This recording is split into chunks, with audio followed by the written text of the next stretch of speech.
escuchar, debatir, pensar, para acercarnos entre todos a la realidad. AM530 Somos Radio. Buscamos la verdad siempre. Me gusta la gente que cuando saluda. Bueno, vamos a dedicar esta canción a Dani y a los amigos de Siempre Soy, amigos y amigas.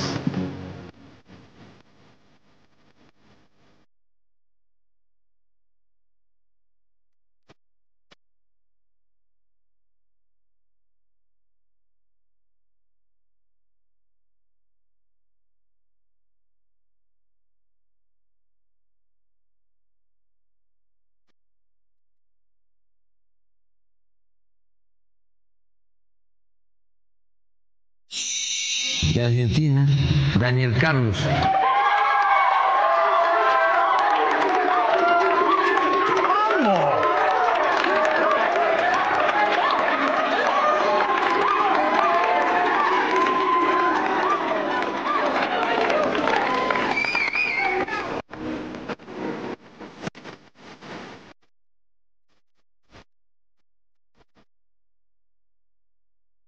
Ay, ay, ay, ay. Buenos días a todos. Bienvenidos a un nuevo episodio de Siempre Soy. Esto es música. Qué elegante que está Silvio Soler, ¿eh? Con ese jopo, esa camisa blanca, que está para ir a un cóctel, ¿eh? Un cóctel. O viernes a las... Es viernes y Soler lo sabe. Es viernes y Soler y su camisa. Su camisa lo sabe. Probablemente estamos hablando del operador de radio más elegante de la historia universal. Estamos aquí hasta el mediodía. Lindo programa tenemos el día de hoy. Los viernes es un programa que nos proponemos hablar lo menos posible de política y disfrutar un poco. Por eso la presencia y la saludo de una de las grandes incorporaciones que tuvo la familia disfuncional de Siempre Soy en el año 24. Estamos hablando de Emilia Raciati. Bienvenida, Emilia Raciati. A ¿Cómo Siempre le Soy. va? ¿Qué presión esa presentación? No es presión, al contrario. Pero Usted bueno, ha sido una gran incorporación a la familia disfuncional, que se lo tenemos que agradecer a Eva Moreira. Así es. Porque ha sido Eva Moreira. Ha sido Eva Moreira la que sugirió que usted esté en el programa. Y nosotros dijimos, bueno, está bien, no la conocemos. No hay que ponerle bolilla negra a nadie, es una cosa que yo aplico siempre. Nunca hay que ponerle bolilla negra a nadie. Todo el mundo, ¿no? De alguna manera. Pasa mucho en política. En política pasa mucho, así le va la política. No queríamos hablar de política, pero ahí entró la política, porque pero es verdad. Bueno, gran incorporación. ¿Qué tenemos para el día de hoy? Se viene el Día del Niño. Día del Niño, unos dicen Día de las Infancias, Día del Niño. Del niño, la niña, y vamos a hablar de libros para chicos, pero también de libros para chicos que hablábamos fuera del aire, cómo los libros antes no se la bancaban, los libros que leíamos cuando éramos chicos. Por ahí hay libros que teníamos que leer en la escuela y hoy decimos que embole, y hoy hay muchos libros que están muy buenos y que podés leer como adulto con los pibes y decir, mira, hay un guiño para vos. Por ejemplo, Isol, la ilustradora, tiene toda la saga de Petit el Monstruo, tiene dibujos y libros que Petit el Monstruo fue serie en Paca Paca, estaban trabajando en un guión para una película, hoy es historieta, pero digo, son historias que podés leer con los pibes y que tienen guiños y te primer acercamiento a la lectura fueron las revistas infantiles cuando éramos niños. Así es, ¿no? las historietas también, ¿no? Bueno, la revista Villiquen y la revista Antiojito. Villiquen era un poquito más gorila, para decir una manera, y después Antiojito era un poco Nacampop. Después salió la versión Frepaso,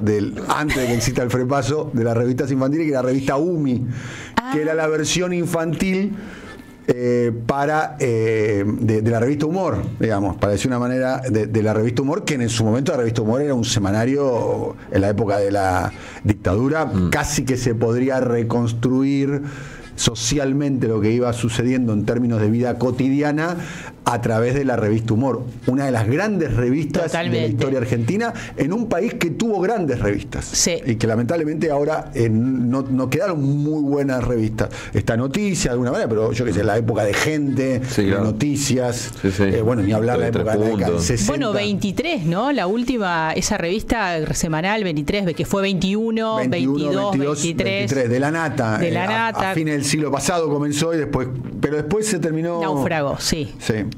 No tuvo mucha continuidad. Sí, yo vengo de una casa en la que se compraba la revista Humor, me acuerdo, y tenía una abuela que compraba muy 90s la revista Caras.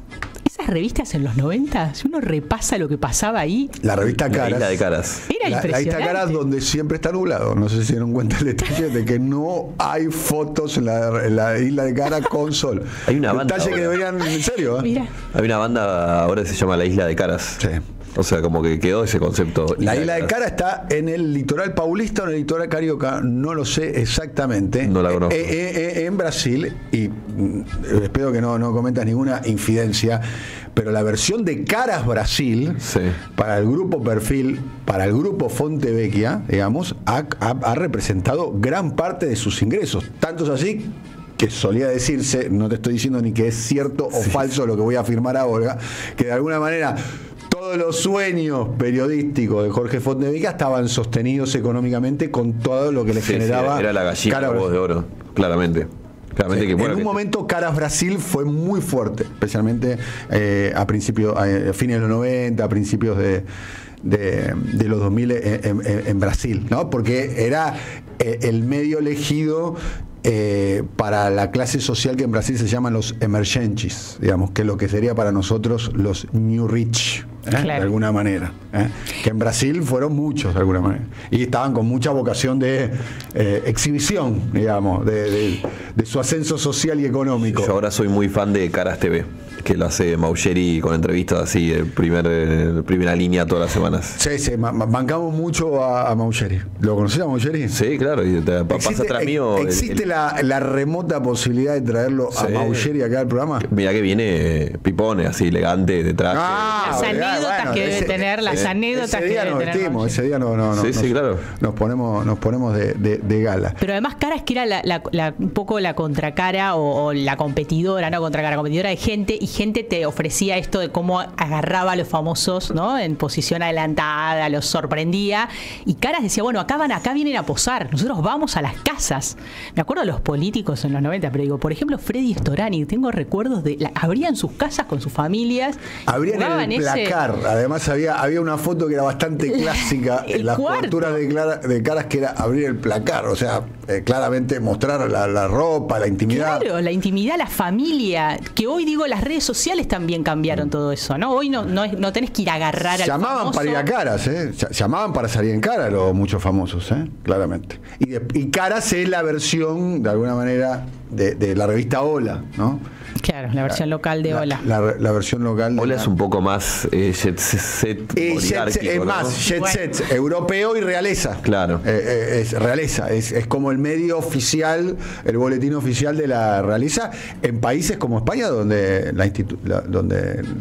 la realeza es una institución social muy considerada, digamos. Claro. Tiene un gran aval y demás. Estoy pensando en literatura cuando era niño, las revistas. Estoy pensando Willy también- Brahim mencionó la colección Robin Hood. Bueno, Robin Hood, Julio Verne, ¿no? Emilio Salgari, ¿no? O eso ya es más de generaciones más de nuestros padres, digamos. Lo que pasa es que también se habla Julio de Verne siempre fue como Sí, literatura es un infantil clásico. o más juvenil. más juvenil, ¿no? Sí, pero bueno, literatura infantil juvenil se habla se le pone ese sello, y a veces lo que no se tiene en cuenta es que esa literatura es literatura. Hay una apuesta estética ahí, hay una apuesta por la palabra, hay un trabajo de arte ahí. Y Julio Verne, por ejemplo, es alguien que sí, atraviesa un montón de generaciones, ¿no? Bibliotecas de familias donde aparece esa obra. Y también se empezó a especializar esa literatura. Hoy hay ferias de literatura infantil juvenil, y es una literatura, vamos a decirlo, que en las editoriales es redituable. ¿Por qué? Porque se vende, porque la literatura, tenés que comprar un libro, un regalo. Es una literatura que llega a venderse, ¿no? Que genera clientela, que eso no es tan sencillo hoy en día. Es difícil generar el hábito de la lectura en los adultos en general y en los niños en particular. Hablo yo en la condición de padre de un niño. básicamente por la competencia que hay del resto de los dispositivos. Cosas Las que pantallas te toman todo. ¿Cómo sacaron pie de es las pantallas? muy difícil competir con el nivel de estímulo que hay en los dispositivos móviles, los celulares, la tableta, las consolas de juegos. Sí, la narrativa. En la época nuestra, cuando yo era chico, existían 4 canales de televisión, donde la programación destinada a los niños solamente eran algunas horas por día, solamente algunas horas. Había una hora de dibujito, Margarito Tereré, ¿no? Estamos hablando de cosas, ¿no? El Pato Carrera, ¿te acordás? ¿No? ¿Vos te acordás de eso? Yo no, yo me acuerdo de Yuya, el show de Yuya, Flavia. Vos sos más. ¿Qué edad tenés vos? Yo tengo 42. Soy una diferencia notable. Los 90 me agarraron fuerte a mí. Claro, Cris Morena, La Cris Ola está de Morena. fiesta. La Ola con Flavia Palmiero. Todo eso fue fuerte. Pero digo, lo de las pantallas, vamos a hablar, por ejemplo, de una apuesta de Editorial Planeta que es a libros sobre fútbol para jugar con los chicos, sobre el mundial, cómo hacer para sacarlos de la pantalla y seguir generando un tema de conversación que les interese y que lo tienen en la pantalla y también lo pueden tener en los libros. Vamos a saludar 10 y 15 minutos. Tenemos a Jorge Autopercibido Enzo Duarte. ¿Cómo anda, compañero? ¿Todo bien? Amigos, amigas, ¿cómo están? Bien, maestro. ¿Qué tenemos para hoy, querido amigo? Mira, sigilosamente la CGT volvió a la Secretaría de Trabajo y rompió eso que había dicho de que no dialogaba más con el gobierno. Bien. Sigilosamente quiere decir también secretamente, ¿no? Sigilo y secreto son sinónimos. De casualidad me enteré porque tuve que ir a hacer una cuestión y los vi entrar y entonces le pregunté qué hacían y bueno, ahora te cuento más en detalle. Muy bien. ¿Usted que tiene un niño, estimula la lectura de su hijo? ¿De qué modo? Mucho. De Rami. Me costó mucho. Sí. Le encontré la vuelta con las historietas. Con las historietas. Me costó. Que es un gran modo de iniciarse también, ¿no? Yo trataba con libros y buscaba libros infantiles, final nada servía y finalmente un día agarré un libro de historietas y era por ahí. Un Asterix, ahora estamos por ejemplo. El Eternauta. El Eternauta. Bien, arrancó arriba. Ahora. Primero hizo una serie de historietas como graciosas que ahora no me acuerdo cómo se llaman. Nosotros veíamos, Isidoro Cañones, Paturucito, Condorito, también era todo por ahí, ¿no? También era es un modo de leer también, ¿o no? Sí, sin de duda. Introducirse en la lectura. Y el Eternauta lo preparás para la serie que está por salir. Protagonizada por Ricardo Darín. Lo enganché con la batalla de River Plate, bueno, con esas cosas que me interesan. O sea, todo termina en River, ¿no? Adoctrinando al niño. Todo no, pero pasa. No sé si termina, pero pasa. Muy bien. En un ratito estamos desarrollando el tema, ¿te parece? Dale, excelente. Bueno, querido amigo y compañero Juan Luis González, estoy viendo bastante fútbol esta semana. Ayer vi... ¿Fúquet? No, ¿El qué? No conozco. ¿El qué? No conozco ese deporte. Ese deporte no lo conoces. No lo conozco. Qué pena lo de San Lorenzo el otro día. Muy lindo gol hizo. Muy hermoso gol. La verdad que hermoso gol. Un empate injusto, hay que decir. No, el arquero no sabíamos qué quiso hacer, ¿no? Si la quiso retener o bueno, un rebote, gran definición Se equivocó de carrera profesional. No. Arquero, todo. No, la tiene difícil San Lorenzo la vuelta. Es difícil vivir en la Argentina de Milei. Imagínese además ser hincha de San Lorenzo. O sea, no por ningún lado ves una alegría. Y ahora el domingo vamos a jugar contra Boca con suplente encima. O sea, se viene un semana redondo. Está muy bien. Bueno, pero ¿te tenés fe para el partido con Atlético Mineiro en la vuelta? No. Me han arrebatado la fe y la esperanza. Sí. Terrible. ¿Cuánto impacta en tu estado de ánimo la derrota o el empate o el mal resultado del Club Atlético San Lorenzo de Almagro? Al día siguiente un 100%. O sea, mi estado emocional al día siguiente de un partido de San Lorenzo depende 100% de ese resultado, dependiendo del partido también y la grada. A ver si entendemos. San Lorenzo tiene un buen resultado y además jugando bien y te irradia positivamente por 48-72 horas. Sí, si ganamos, sí, claro, se extiende. Todo. Si perdemos, intento limitarlo a un día con cara de culo, sí. Sí, para más ser un ser humano más o menos normal, porque en un momento decís, estás totalmente alienado, macho, bajo un cambio. Pero es una de las cosas más importantes de tu vida. Y me consume mucha energía, sí. Te consume mucha energía. Sí, mucha tristeza. Compañero y amigo, estuve reunido con alguien vinculado a uno de los sectores de las facciones, si se me permite, de lo que se llama La Libertad Avanza, y me describió algo que venís describiendo vos, que es una interna muy feroz al interior de La Libertad Avanza. me describió sectores, uno del de Carina, con una alianza táctica con Santiago Caputo. Los carinos. Con una alianza táctica con Santiago Caputo que puede implosionar cuando se empiecen a mezclar los negocios, exactamente, básicamente los negocios. Y que están haciendo una alianza táctica en contra de Sandra Petovelo. ¿Esa información es correcta según tu perspectiva? Sí, Santiago Caputo la tiene en la mira ya hace un tiempo. Entre la versión oficial ahí es problemas políticos, que trae lío de gestión, que no sabe, le queda grande el puesto. Siempre que uno habla de Santiago Caputo... Le quieren desguazar el superministerio. Claro, y siempre que uno habla de Santiago Caputo tiene que tener en cuenta lo primero que dijimos, ¿no? Que son los negocios. Santiago Caputo aparte es muy cercano, bueno, tiene ese tridente con... Quieren la Secretaría de Cultura, por ejemplo. Sí. Y cuando pregunté por qué, me dice, hay muchos recursos para utilizar. Digo, ¿en qué? Y contrato, capacidad territorial... es interesante servicios, porque en las últimas semanas parecería que Karina lo volvió a padrinar a Cifeli, que es el secretario de Cultura. De hecho, que hizo la semana pasada su primer viaje a una provincia del interior de la Argentina, la provincia de San Juan. El secretario de Cultura Cifeli. Mirá. La semana pasada recién hizo el primer viaje. Mira, que el ex gobernador Uñac ha tenido algunos centros con el gobierno, ¿no? En el Senado. Karina lo está trayendo, ¿no? A Cifeli. Hay un lío ahí claramente. Además hay que tener en cuenta quién es Santiago Caputo y quién es ese tridente que tiene históricamente con Guillermo Garat y con siempre me confundo padre con hijo, Rodrigo Lugones.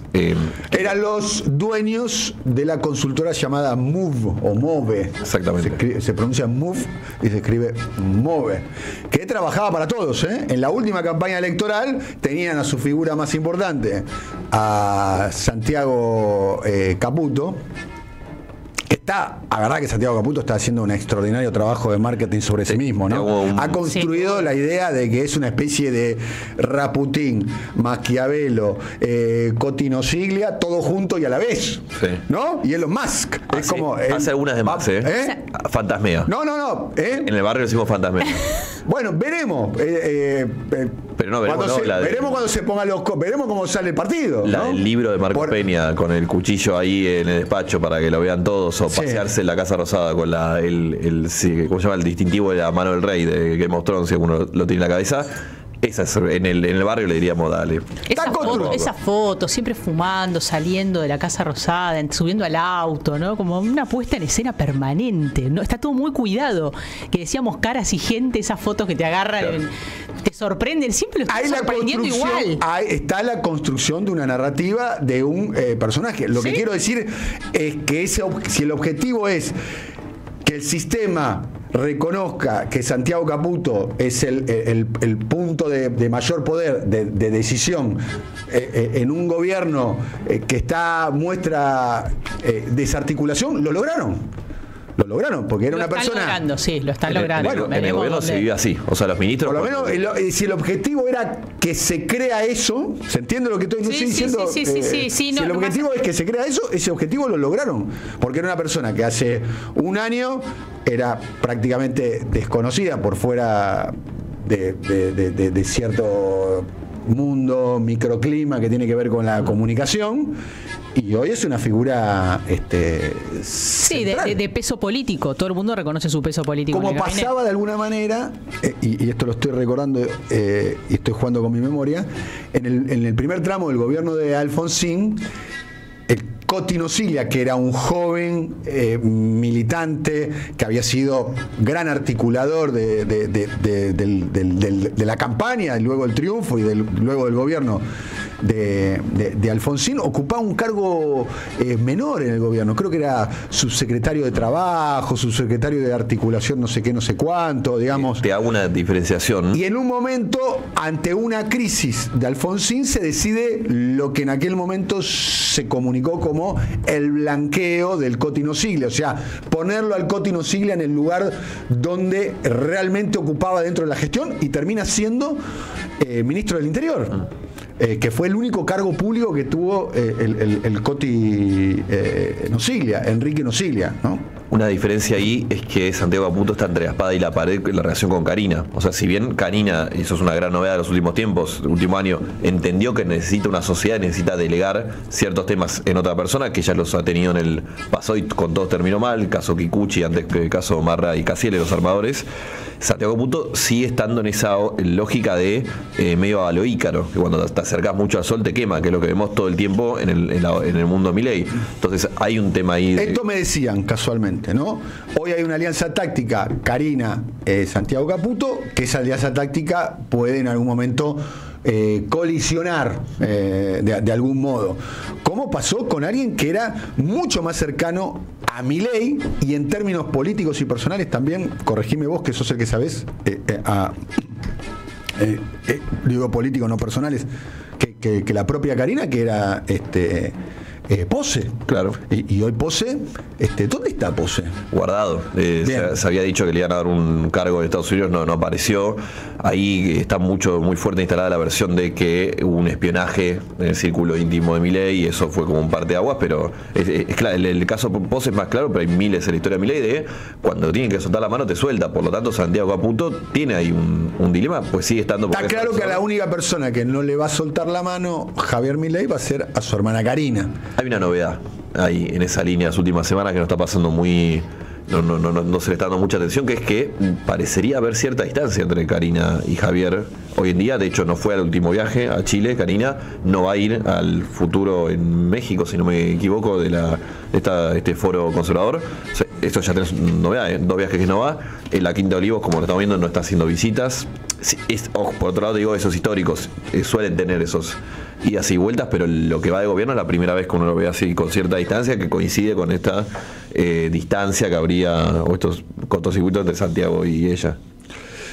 Bien, estaremos en un ratito desarrollando ¿qué tema, Juan? Estuve las últimas semanas hablando mucho con la persona que va a visitar todas las semanas a Alfredo Astiz a la cárcel. Estuve también una larga charla con una de las diputadas presentes en la reunión, así que le voy a contar un poco en qué anda la vida del ángel de la muerte. Esto es una historia muy macabra. Cuál fue el rol de él en la reunión, qué piensa futuro, qué piensa del proyecto de ley, qué piensa de su propio pasado. Una cosa muy loca de esta gente que no se arrepiente de nada, y bueno, estaremos hablando de eso un poco. Muy interesante la columna que tiene Juan Luis González. O sea, ¿qué está pensando hoy Astiz? O sea, ¿hablaste con alguien? Toda la semana lo llama, de hecho el día que salió la foto, le digo, che, es porque yo tenía la duda, ¿no? Les pregunto a ustedes como comunicadores, si se les presentase la posibilidad de tener un diálogo con Alfredo Astiz, de poder dialogar con él, ¿qué harías vos, Juan? Yo de hecho lo pedí ahora para esta investigación, pedí varias veces entrevistarlo y no. Vos estás haciendo una gestión para entrevistar. Es una entrevista de un valor histórico muy relevante. Y un testimonio que puede ser clave para causas judiciales, ¿no? Digamos, hay información que tiene Astiz que es clave para muchas causas, para saber qué pasó con mucha gente, para recuperar tramos de la historia, vidas de personas. Entonces digo, claro que sería un testimonio valioso. Yo creo que es muy difícil que alguien logre entrevistarlo. El último testimonio público de Alfredo Astiz, si yo no me equivoco, fue esa polémica entrevista o diálogo o off que fue de alguna manera vulnerado, según en aquel momento se debatió, en la revista 3 Puntos por la periodista, luego vocera, Gabriela Cerruti, ¿no? Exactamente, te iba a decir eso. Astiz no habló nunca, o sea, que terminó, bueno, nunca dio una entrevista. Esa fue la única que fue un gran, de hecho lo volví a repasar para esta columna. Se supone que era un encuentro que había tenido Gabriela Cerruti en su rol de periodista con Alfredo Astiz, en aquel momento en Libertad. 98. En aquel momento en Libertad, hay que decir, Alfredo Astiz hasta el kirchnerismo transitaba libremente por la calle, ¿no? Más allá de que tenía algún tipo de causa penal, fundamentalmente fuera del territorio nacional. Por esta off le sacan, te adelanto ahí un dato, el único gran rencor que tiene Alfredo Astiz al día de hoy es con la Armada, y es por esto, ¿no? Por esta nota de Cerruti, que primero fue un off, de hecho cuando hace el juicio está explicitado así, es interesante y lo volví a repasar el juicio. ¿Qué juicio? a raíz de la declaración de Astiz en 3 puntos, la Armada, con el gobierno de Menem, le impulsa un juicio militar a Astiz y lo echan de la Armada y le sacan el grado de teniente. A raíz de todo basado en lo que dijo Astiz en esa nota. Y es muy interesante como ejercicio repasarlo, porque ahí tenés a periodistas como Tomás Eliashev o La Nata que van y declaran, che, esto está mal. Esto fue un off, en la revista no dice es un off, no había un grabador, no, te lo estoy citando más o menos textual de lo que dice. Pero ahí hay un debate de carácter ético. ¿Qué pasa si vos en un off uno de los entrevistados te relata la posible comisión de un delito? Porque creo que en esa declaración Astiz dijo, yo estoy en condiciones, podemos buscar el textual, estoy en condiciones de matar a un periodista o matar a un político. ¿Más capacitado para matar a un político o un periodista? Bueno, ¿qué pasa si Astiz, alguien que claramente se verifica que está capacitado para hacer eso por sus antecedentes históricos, te dice eso? No para salir en defensa de Gabriela Cerruti. Puede ser, pero para mí lo que es realmente polémico, y sí, entrando en ese momento, como ahora te digo, creo que no va, es uno, que vos agarrabas la revista y no te decía que era un off reconvertido. No. O sea, se leía con la técnica de pregunta y respuesta. Y dos, tampoco aclaraba esto la revista en aquel momento. Exacto. Y dos, revista 3 puntos financiada por Sigman. Mira. Claro. Y dos, que bueno, una cosa es la textual, uno en una charla se puede acordar, sobre todo textuales como esas son muy impresionantes. Ahora, una charla de 2 horas reconvertida en pregunta y respuesta es muy llamativo, y sobre todo lo que pasa después, que se usa como material judicial. Claramente había una edición política y no fue un tema legal. En un ratito vamos a estar con esto. ¿Qué piensa hoy Alfredo Astiz? El ocaso de Alfredo Astiz, el testimonio de una persona que se reúne semanalmente con Astiz, que está detenido en la unidad 31 del penal de Seiza. Juan Luis González estará con toda esa información. Me gusta la gente que cuando saluda le aprieta la mano con fuerza y sin duda. Me gusta la... Vamos a escuchar a la legisladora Florencia Cariñano, que es la hija de un gran dirigente del peronismo de la provincia de Santa Fe, allá por los años 80 y 90, que apuntó contra Gerardo Milman, a quien se le dice usualmente como Jerry Milman, y el diputado del PRO, que es Ritondo, la acusó para defenderlo. El debate que se está dando en la Cámara de Diputados en el día de ayer es el audio número 2.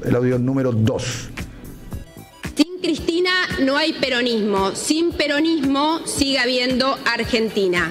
Terrible. Me imagino que muchos de ustedes se están enterando ahora y se están queriendo matar. O sea, esta persona que está ahí sentada, vos, Gerardo Milman, sin Cristina, ¿quiere decir que Cristina se muera? ¿La querías matar a Cristina? ¿Era eso? O sea, muy democrático, ¿no es cierto? Y después se rasgan las vestiduras por las otras democracias. Cuando acá hay un diputado que escribió en un proyecto de ley, sin Cristina no hay peronismo. O sea, estabas intentando matarla. Ahora entiendo por qué no les preocupa que los diputados hayan ido a ver a Astiz. Claramente todos piensan lo mismo. Yo quiero que se investigue la pista Milman, la pista Patricia Bullrich, la pista Caputo Hermanos. Muy a tu pesar, Gerardo Milman y Patricia Bullrich. Tenemos Cristina, tenemos peronismo, y a pesar de todo lo que está haciendo este gobierno todavía tenemos Argentina. Lo que no hay hoy en este juicio es justicia para Cristina Fernández de Kirchner. Les molesta sobre todo tanto, Cristina, que Gerardo Milman te atreviste a planear su asesinato. Sos una vergüenza. No sé cómo te da la cara para estar acá sentado. Bien, muy fuerte el testimonio de Florencia Cariñano. Vamos a escuchar es el audio número 1, donde escuchamos a Gerardo Milman, que habló, se despegó de su participación en el atentado a Cristina Fernández y calificó de testigo falso al que contó que él anticipó el ataque. Lo que no es falso es que días previos al atentado de Cristina había tuiteado que si se termina Cristina, se termina el peronismo, se termina, ¿no? Había tuiteado algo en ese sentido. Constitución Nacional dice que no se nos puede molestar por nuestra labor parlamentaria, pero más allá de lo que dice la Constitución Nacional, yo estaba preocupado. Había una situación conflictiva, no solo por la custodia de ella, sino de los fiscales, de los jueces, de periodistas. Había una situación compleja en la Argentina y estaba preocupado. Y yo me dedico a la seguridad y uno de los pilares de la seguridad es la prevención. ¿Por qué el bar Casablanca existió? Hubo una charla en el bar Casablanca, no con la frase que se me asigna. ¿Pero qué frase, qué dijo usted? ¿De qué hablaba en Casablanca? Nada que tenga que ver con la causa. ¿El testigo mintió? Sí, es un testigo falso, se hizo una pericia sobre su teléfono y el mensaje que dijo haber mandado no está.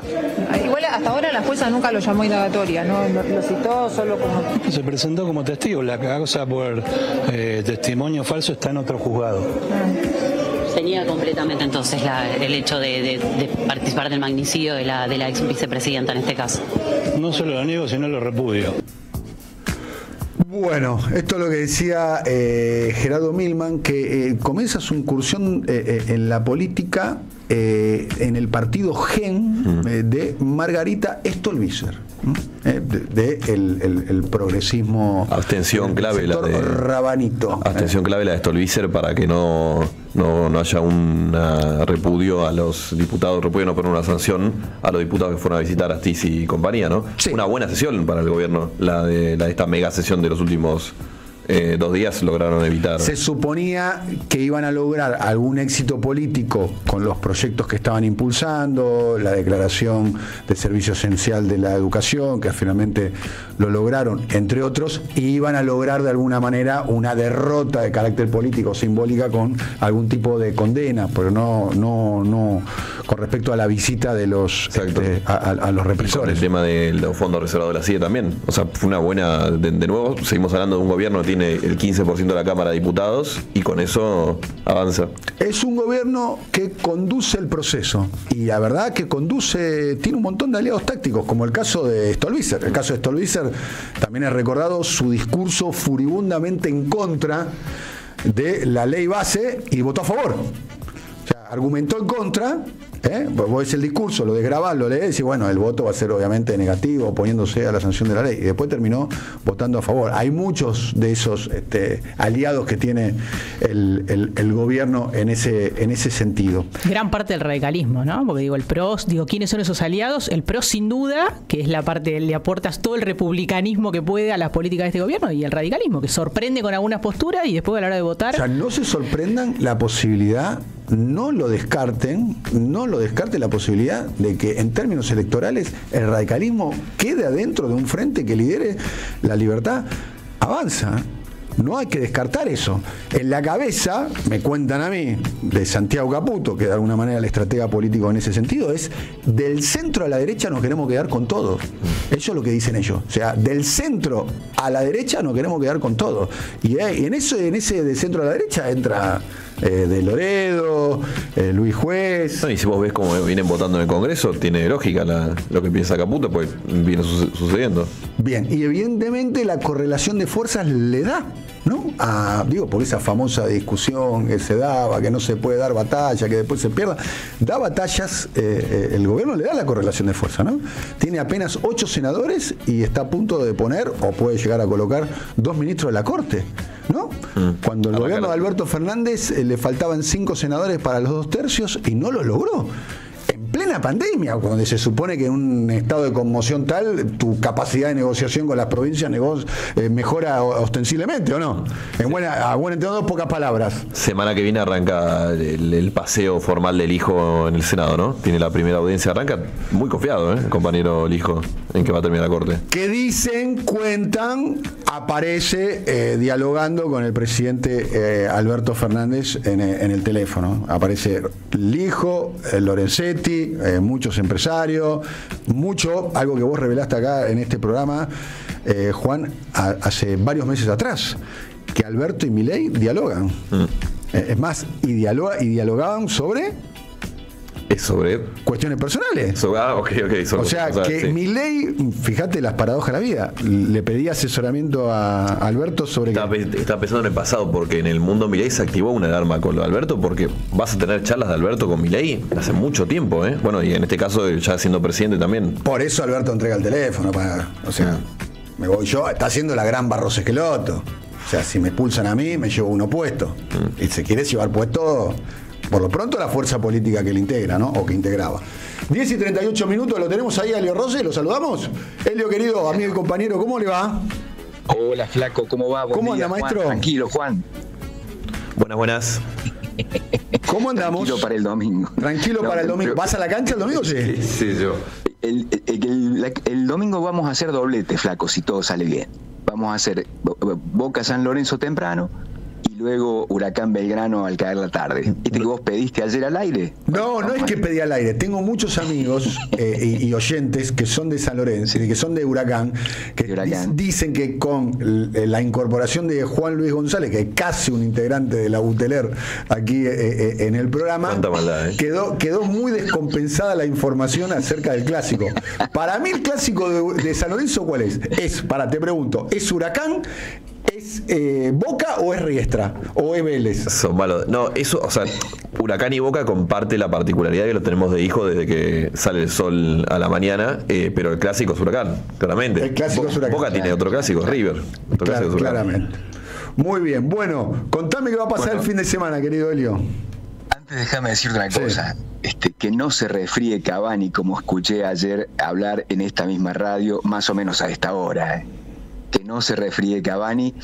Yo creo que hice referencia anoche cuando estábamos en la cancha, mandé ahí al grupete de compañeros del programa que me había comido la gran Toto Lorenzo, porque a la mañana hablamos de la fiebre que tuvo Cavani durante toda esta semana, que fue de lo que se habló mucho en el mundo Boca, y parecía que podía llegar medio con lo justo. Mira, si llegó con lo justo, que no se refríe nunca Cavani, porque el costo, a ver, vos que sos muy pro Brasil, flaco, muy querendón. No, pro Brasil me queda corto. Bueno, me autopercibo brasilero. Bueno, vos que te autopercibís brasileño, vos sabés Por favor.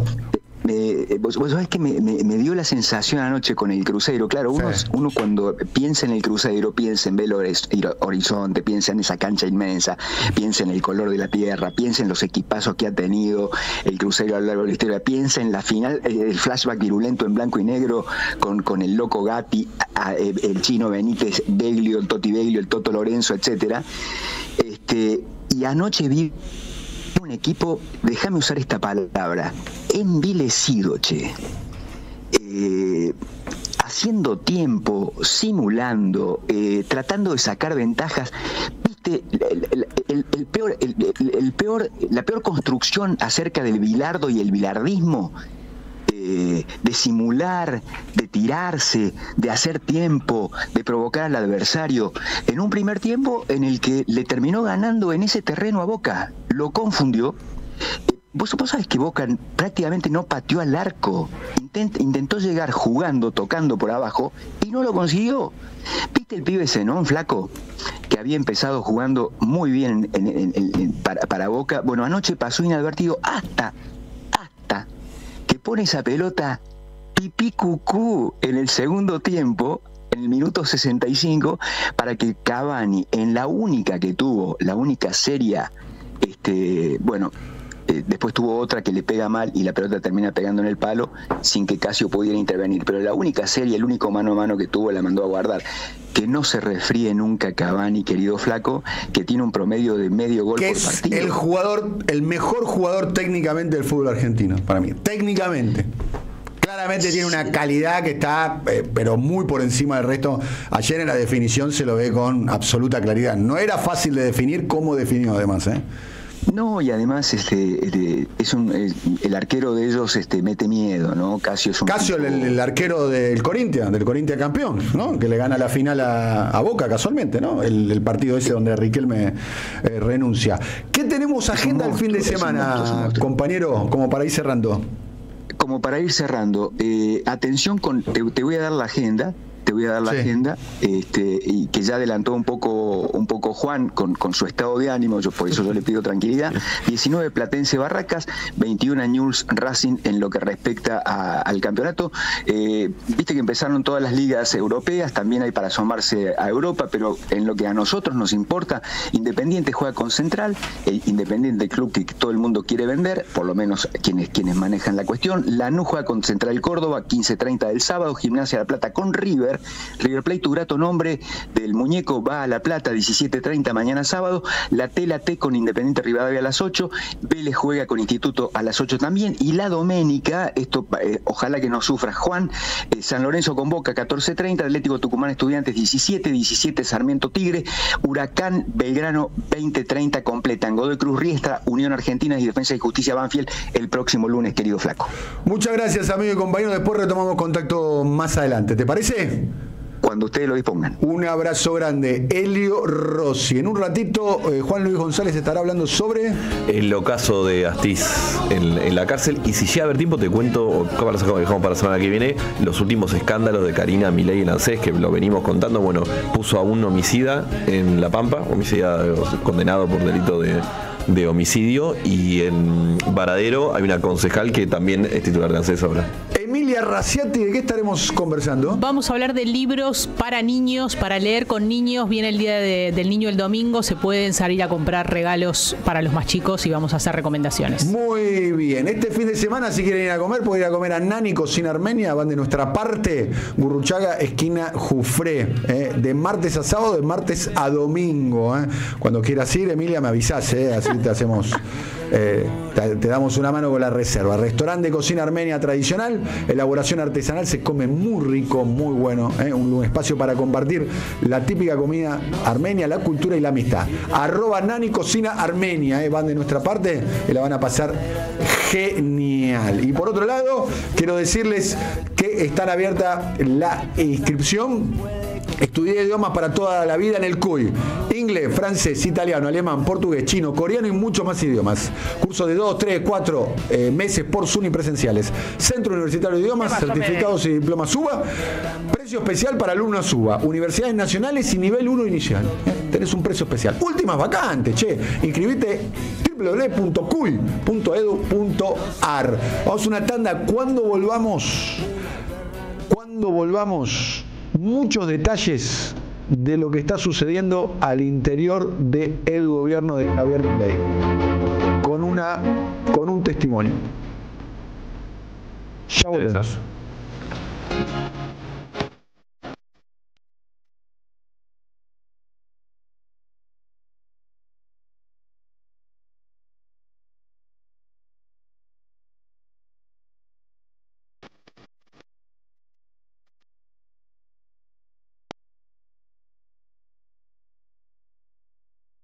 Siempre soy con Daniel Tonietti. AM530. Somos Radio. En el CUY tenés 25 idiomas para aprender. Inglés, francés, portugués, italiano, alemán, chino y muchos más. Cursos presenciales y por Zoom. Últimas vacantes. Centro Universitario de Idiomas. Informes en www.cuy.edu.ar o al 53 53 3000. Todos tenemos un motor interno. Esa voz que nos dice, anda, agarra el auto y salí a la ruta. Tu auto también tiene un motor interno y con Infinia siempre rinde al máximo, porque es un combustible inteligente diseñado con una exclusiva tecnología para asegurarte la mejor performance. Con Infinia, tu motor anda mejor. En Avellaneda lo que pagás vuelve. Tener tu tasa por servicios generales al día tiene grandes beneficios. 50% de descuento en el Teatro Roma, talleres y cursos culturales gratuitos y más de 40 disciplinas en los polideportivos y natatorios municipales. Ingresá en www.mda.gov.ar y conoce todas las actividades y promociones a las que podés acceder. Municipalidad de Avellaneda. Gestión Jorge Ferraresi. ¿Qué es para vos bienestar? Para vos es que vivas consciente de tu alimentación, tu movimiento y tus buenas relaciones. Es conectar con el equilibrio en cada momento de tu vida, para vos y para tus afectos. Eso es bienestar integral, físico y emocional. OSDE, junto a vos a lo largo de tu vida. Superintendencia Superintendencia de Servicios de Salud 0800-222-72583, www.sssalud.gov.ar. Registro Nacional de Agentes de Seguro 400800. Registro Nacional de Entidades de Medicina Prepaga número 6.408.1. Pedí favor de comunicarse al 0810-555-6733, nuestra web o contacto@voz.com.ar. Alimentos cooperativos. Producción y comercialización de productos cooperativos y de agricultura familiar. Envíos a todo el país. Por pedido, envía tu mensaje al 11 34 31 2928. Seguinos en Instagram como @alimentoscooperativos. El sábado a la mañana en la Radio de las Madres nos juntamos en Comunidad 530 de la mano de Julián Saúd. Desde las 7 y hasta las 9 nos informamos, hacemos un repaso de la semana, adelantamos lo que va a venir mientras escuchamos buena música. Comunidad 530 con Julián Saúd y un gran equipo. Los sábados de 7 a 9 en la Radio de las Madres. AM 530. Construimos comunidad. Buscamos la verdad. Siempre. Café Bantú. Máquinas expendedoras de oficina y también el mejor café para tu casa. Teléfonos 4304-3927 y www.cafebantú.com.ar. Sos de Vicente López, este es tu lugar. Desde el municipio trabajamos todos los días para que sea seguro. Sumamos motos de patrulla, cámaras, presencia policial en todos los barrios y puntos seguros. Quiero que sepas que te estamos cuidando, que Vicente López es tu lugar seguro. Un Recelú es una reidea. En Fervi reacondicionamos equipos para darles una nueva vida. Entrá a fervi.com y llévate tu celu como nuevo al mejor precio, en cuotas sin interés y con un año de garantía. Fervi, chequeado, reacondicionado, garantizado. R con R guitarra, R con R reciclable. Recordá que los miércoles en Morón solo se retiran residuos reciclables como papel, cartón, botellas, latas, plástico, metal. Todo limpio y seco. Re fácil. Municipio de Morón, corazón verde del oeste. ¿Apostar la plata de tus viejos? No da. ¿Apostar todos los días? No da. ¿Perderte la juntada? No da. ¿Viciar con las apuestas? No da. Si conoces a alguien que tiene problemas con las apuestas, dejarlo solo no da. Llama al 0800-222-5462. Gobierno de la Provincia de Buenos Aires. Siempre soy radio en el océano de ruido.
Estamos escuchando El Tesoro de Él mató a un policía motorizado. Estamos ahora en contacto con nuestro amigo y compañero Pablo Lapuente. Pablo, ¿cómo estás?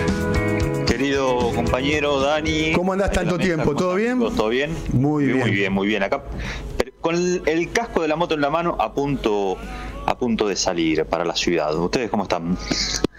Estamos muy bien. Ayer escribiste una gran nota a propósito de lo que está sucediendo al interior de La Libertad Avanza, que nos gustaría, si es posible, que la puedas compartir con nosotros, con los oyentes, los conceptos de esa nota, cuáles son los planes que tiene Santiago Caputo, las tensiones internas que hay y demás. Pablo.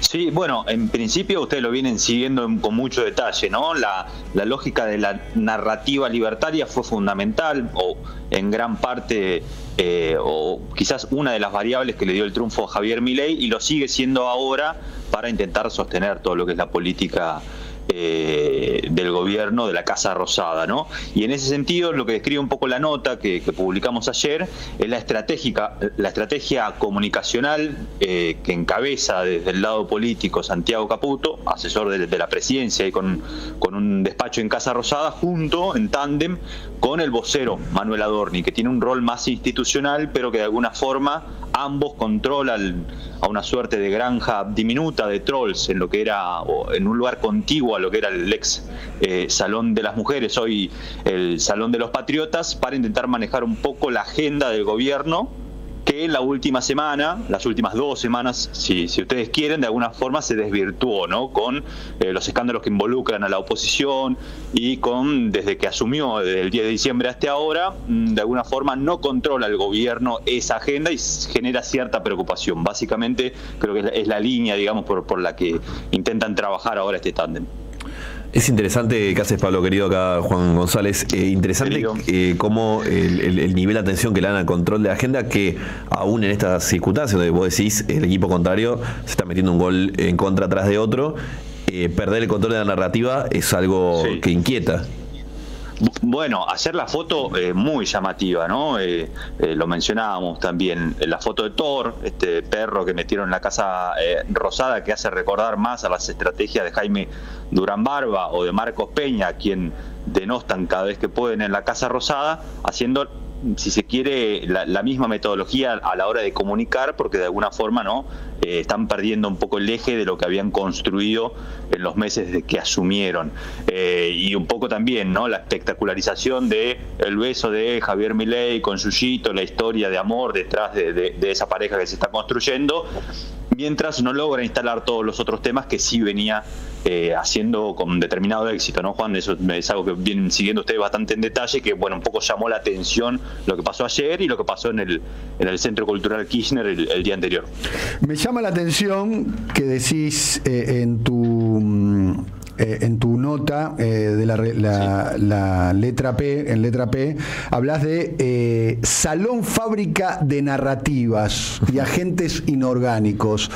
Te puedo pedir que desarrolles, porque también mencionás granja de trolls.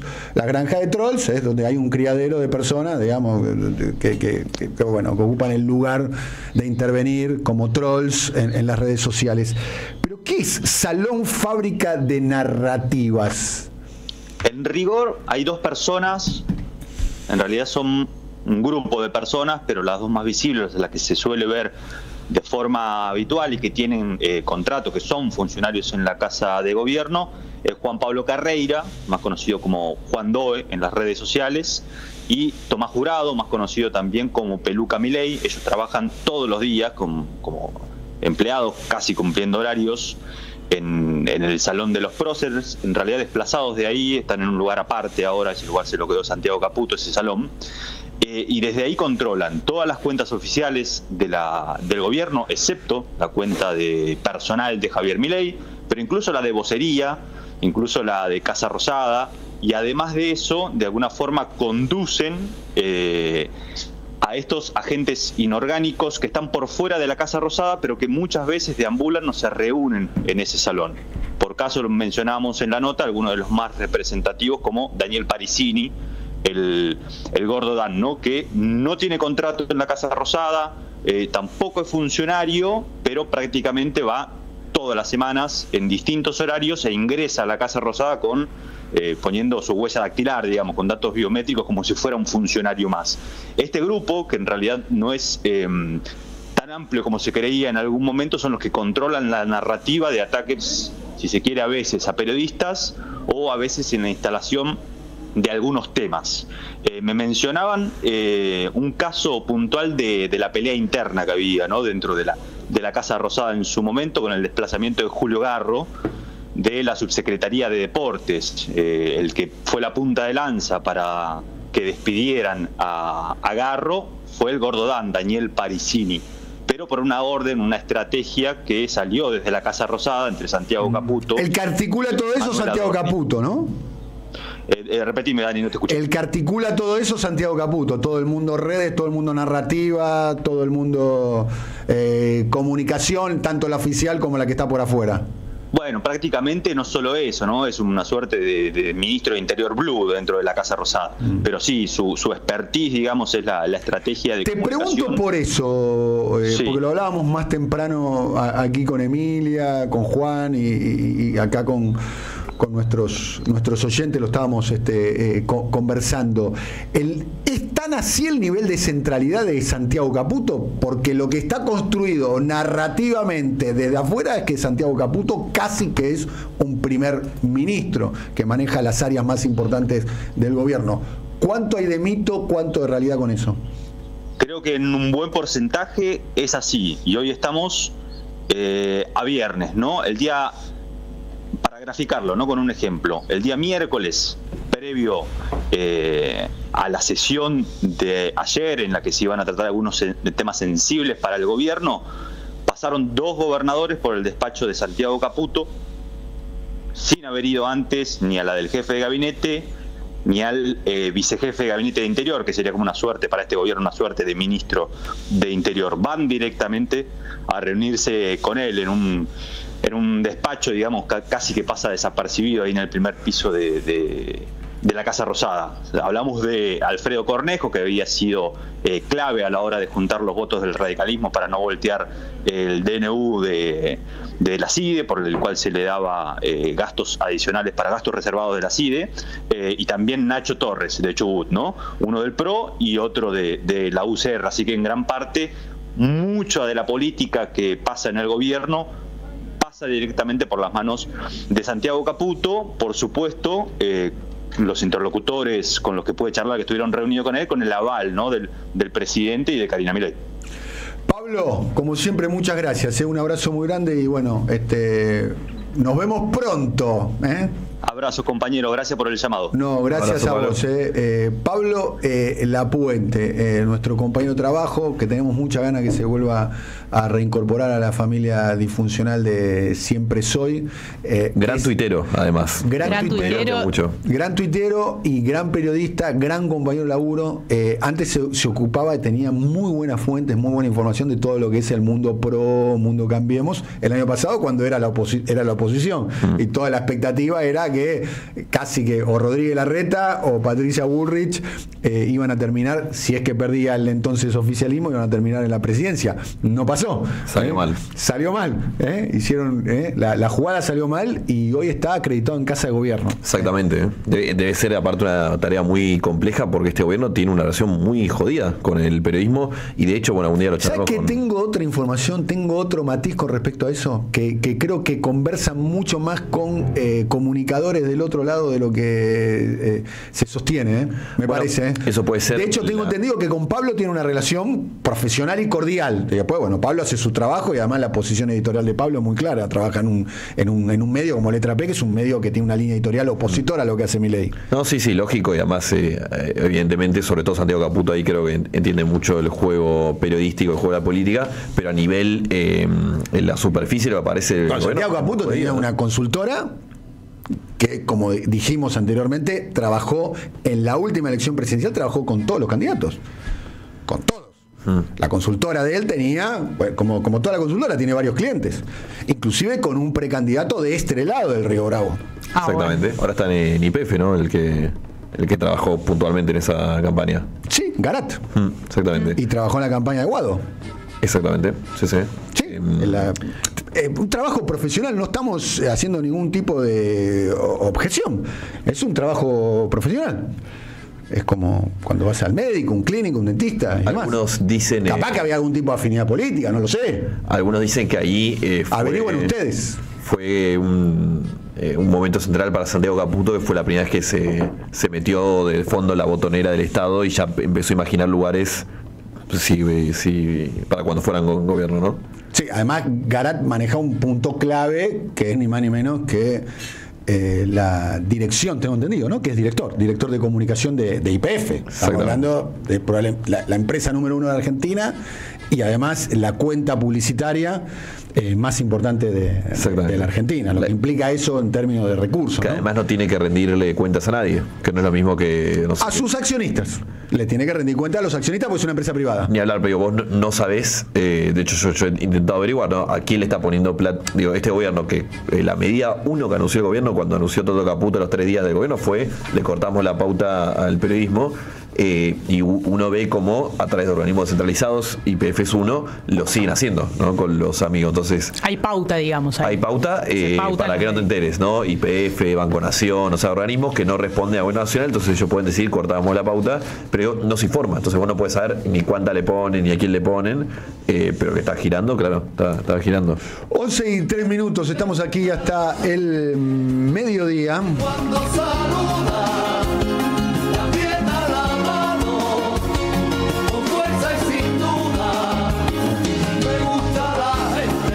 Compartir con ustedes lo que dijo ayer Andrés Manuel López Obrador durante la conferencia de prensa matutina. Porque ayer se hizo la entrega de la constancia como presidenta electa para Claudia Sheinbaum. Fíjense con el respeto político, el cariño y la admiración que expresa Andrés Manuel sobre la que va a ser su sucesora. Y esto también para tener en cuenta, ya que tengo entendido que se está tomando la experiencia mexicana muy en cuenta como una referencia. Lo contaba en el día de ayer, Cristina, después de declarar en Comodoro Pi, se reunió con un grupo de dirigentes y estuvo hablando media hora de México. Estaba muy entusiasmada por la experiencia que había vivido en México. Presten atención a lo que dice Andrés Manuel. Estoy muy contento, estoy feliz. Claudia Sheinbaum es una mujer preparada, sensible, honrada. Es lo mejor que le pudo pasar a nuestro querido México. Pronto se va a constatar que va a ser la mejor presidenta del mundo. Conozco bien, si no personalmente, he sabido del comportamiento de presidentes, primeros ministros, jefes de Estado en otros países, en otros continentes, y Claudia es una giganta y eso me tiene muy contento. 11:05. Esto decía Andrés Manuel. Vamos a escuchar a Sheinbaum. ¿Qué querías decir, perdón? No, digo que esta discusión sobre el poder, la sucesión del poder, ¿no? ¿Qué pasa con la continuidad de un líder cuando un líder se retira del poder y hay una sucesión, ¿no? Se entrega el poder, hay elecciones, gana otra persona, pero ¿cómo se da esa sucesión del poder? ¿Cómo se ejerce el poder cuando hay un líder que se va? Pero es interesante lo que vos decís y traes el ejemplo de Perón. Acá, Andrés Manuel no dice mi único heredero es el pueblo.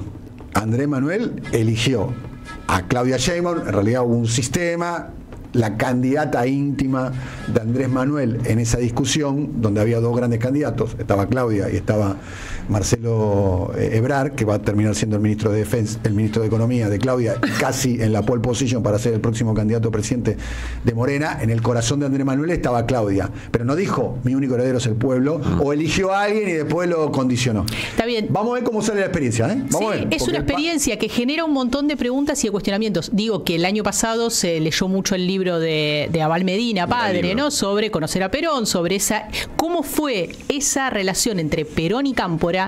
El libro abrió un montón de interrogantes y de hipótesis. No fue tan sencilla esa forma de ejercer el poder, ¿no? Digo, ahí lo que cuenta Abal Medina padre es que Cámpora tendría esta idea de que Perón decía, bueno, ¿y cuándo renuncia?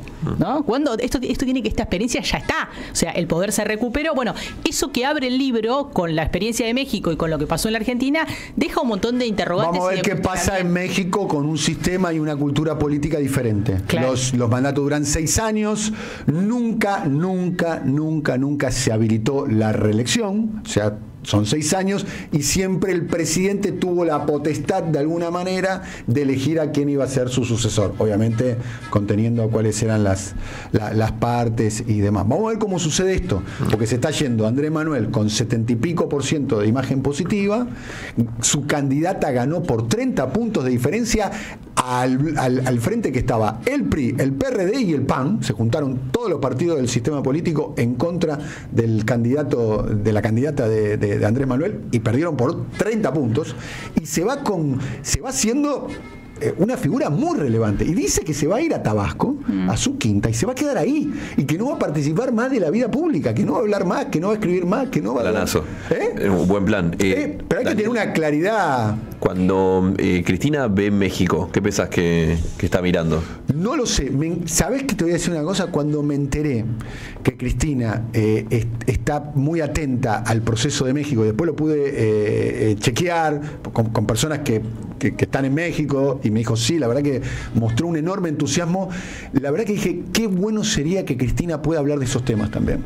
Y qué bueno sería, qué bien que le hizo a Cristina este viaje. Estoy pensando yo, qué bueno sería que viaje a Colombia y esté de cerca y vea el proceso de Petro. Qué bueno que viaje y que pueda reconstruir su vínculo con Lula, que quizás quedó un poquito erosionado el vínculo con Lula, y pueda seguir de cerca el proceso de lo que está sucediendo en Brasil por estas horas. Celebro. Después no sé, me encantaría poder preguntarle a Cristina qué está viendo en México, como para que ella lo pueda destacar. 11 y 8 minutos. ¿Tenemos al compañero Duarte? 3. Vamos. Jorge, querido, ¿cómo estás? Dani, querido. Bueno, dale, te escuchamos atentamente, amigo. Mira, ayer empezó el día con una foto de Pablo Hugo Antonio Moyano con Rodolfo Aguiar. Rodolfo Aguiar es el secretario general de ATE.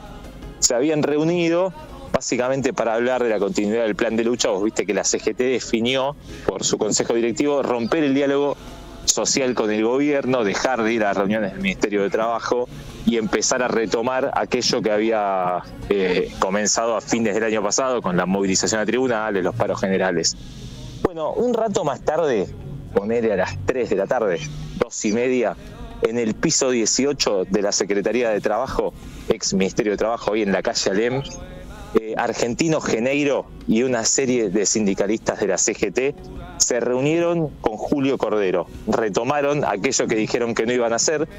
Fue a propósito de una mesa de discusión sobre trabajo, sobre capacitación y formación laboral, ahí en el Ministerio de Trabajo, con empresarios. Para el gobierno fue un éxito. Fue el logro de sentar de nuevo a la CGT en una mesa de diálogo tripartito. De hecho, hicieron sentar también en esa mesa de diálogo a un representante de la OIT, y fue un éxito de la gestión Cordero. Esto te digo, va a empezar a generar mucho ruido en la Central Obrera, que la semana que viene tiene que sentarse con sus secretarios generales a ver cómo continúa la discusión con el gobierno, que habían anunciado que virtualmente estaba rota. Me parece que empieza a marcar dos posturas muy claras en un momento donde la conflictividad social, como vos decís y venimos describiendo en el programa, está sumamente baja, y la mayoría de la CGT entiende que no hay plafón para salir a protestar. Bueno, ¿cómo va a decantar? No sé, irá en una fractura, no lo sé. Incluso en la Secretaría de Trabajo casi que un poco la canchereaban y decían, bueno, nosotros no queremos que se rompan los muchachos, preferimos que vengan y dialoguen y tratamos de conservar la unidad de la CGT porque a nosotros nos sirve. En la práctica va a ser un problema, Dani. Bueno, entonces reiteramos el título: sectores de la CGT retomaron diálogo con el gobierno. Encabezado por de capacitación. Argentino Geneiro es el secretario de capacitación de gastronómicos, lo que muestra un puente que no teníamos entre el gobierno y los gastronómicos de Luis Barrionuevo. Viste que Barrionuevo y Milei están tiroteándose desde que Milei rompió, más bien Barrionuevo rompió con Milei de cara al balotaje, y después incluso el gobierno se metió en la interna de los propios gastronómicos apoyando a su cuñado Dante Camaño. Bueno, empieza dificultades que tenemos con Jorge Duarte. Empieza, para cerrar, a haber un diálogo cada vez más fluido con cada vez más sectores. Me parece que por ahí va la mano, y eso va a terminar decantando una discusión muy fuerte que va a haber en la CGT la semana que viene. Gracias, querido amigo y compañero. Un abrazo, Jorge. Abrazo, amigos. 11 y 12 minutos. Sí.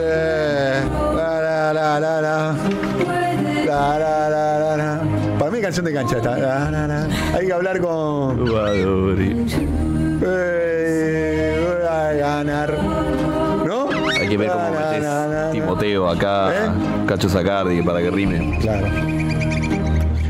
Las mejores canciones de cancha son del Club Atlético San Lorenzo de Almagro. Podemos decir que... Lo decía Maradona, así que lo cito a él, digamos.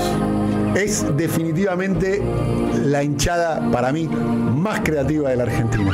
Y además el espectáculo, yo si tuviese que traer a un extranjero, en serio lo digo, si yo tuviese que traer a un extranjero y llevar una cancha de fútbol, yo lo llevo al nuevo gasómetro a ver a San Lorenzo. En serio te digo. ¿Sabés qué me contó? En serio, es único. Están 2 horas cantando, no repiten una canción, casi no repiten canciones. Totalmente.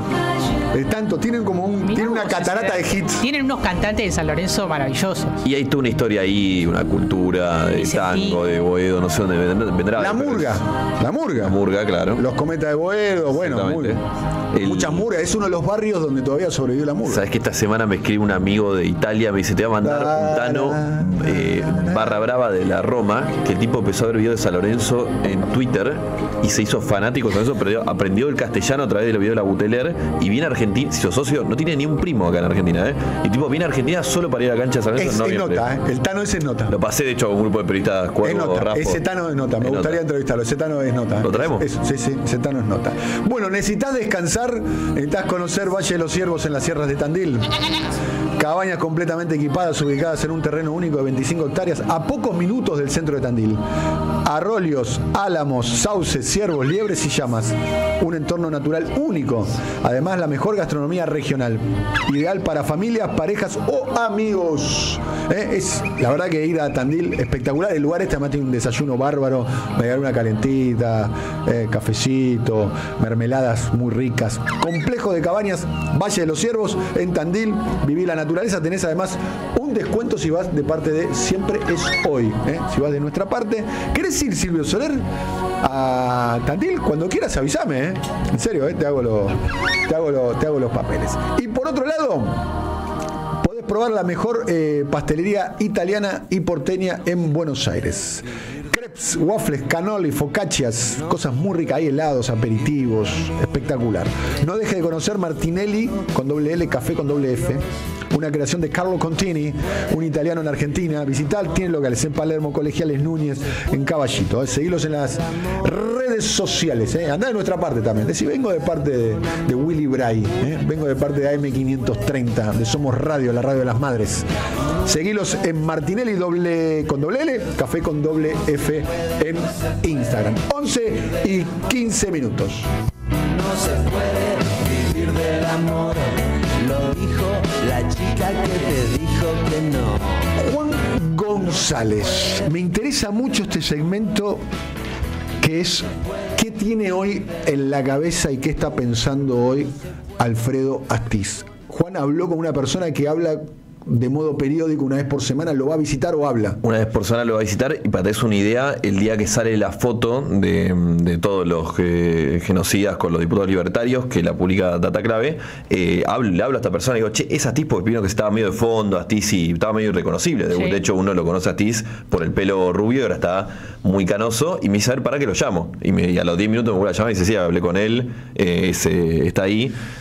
Hay primer dato, Astiz es quien suele atender el teléfono del pabellón, pues está ahí dando vueltas por una historia muy impresionante. Todo esto, recordemos, estamos hablando porque por primera vez en la historia democrática 6 diputados nacionales fueron a visitar a Astiz y a otros represores, y volvió a poner el tema de Astiz a la cabeza, ¿no? Ya hay una primera idea.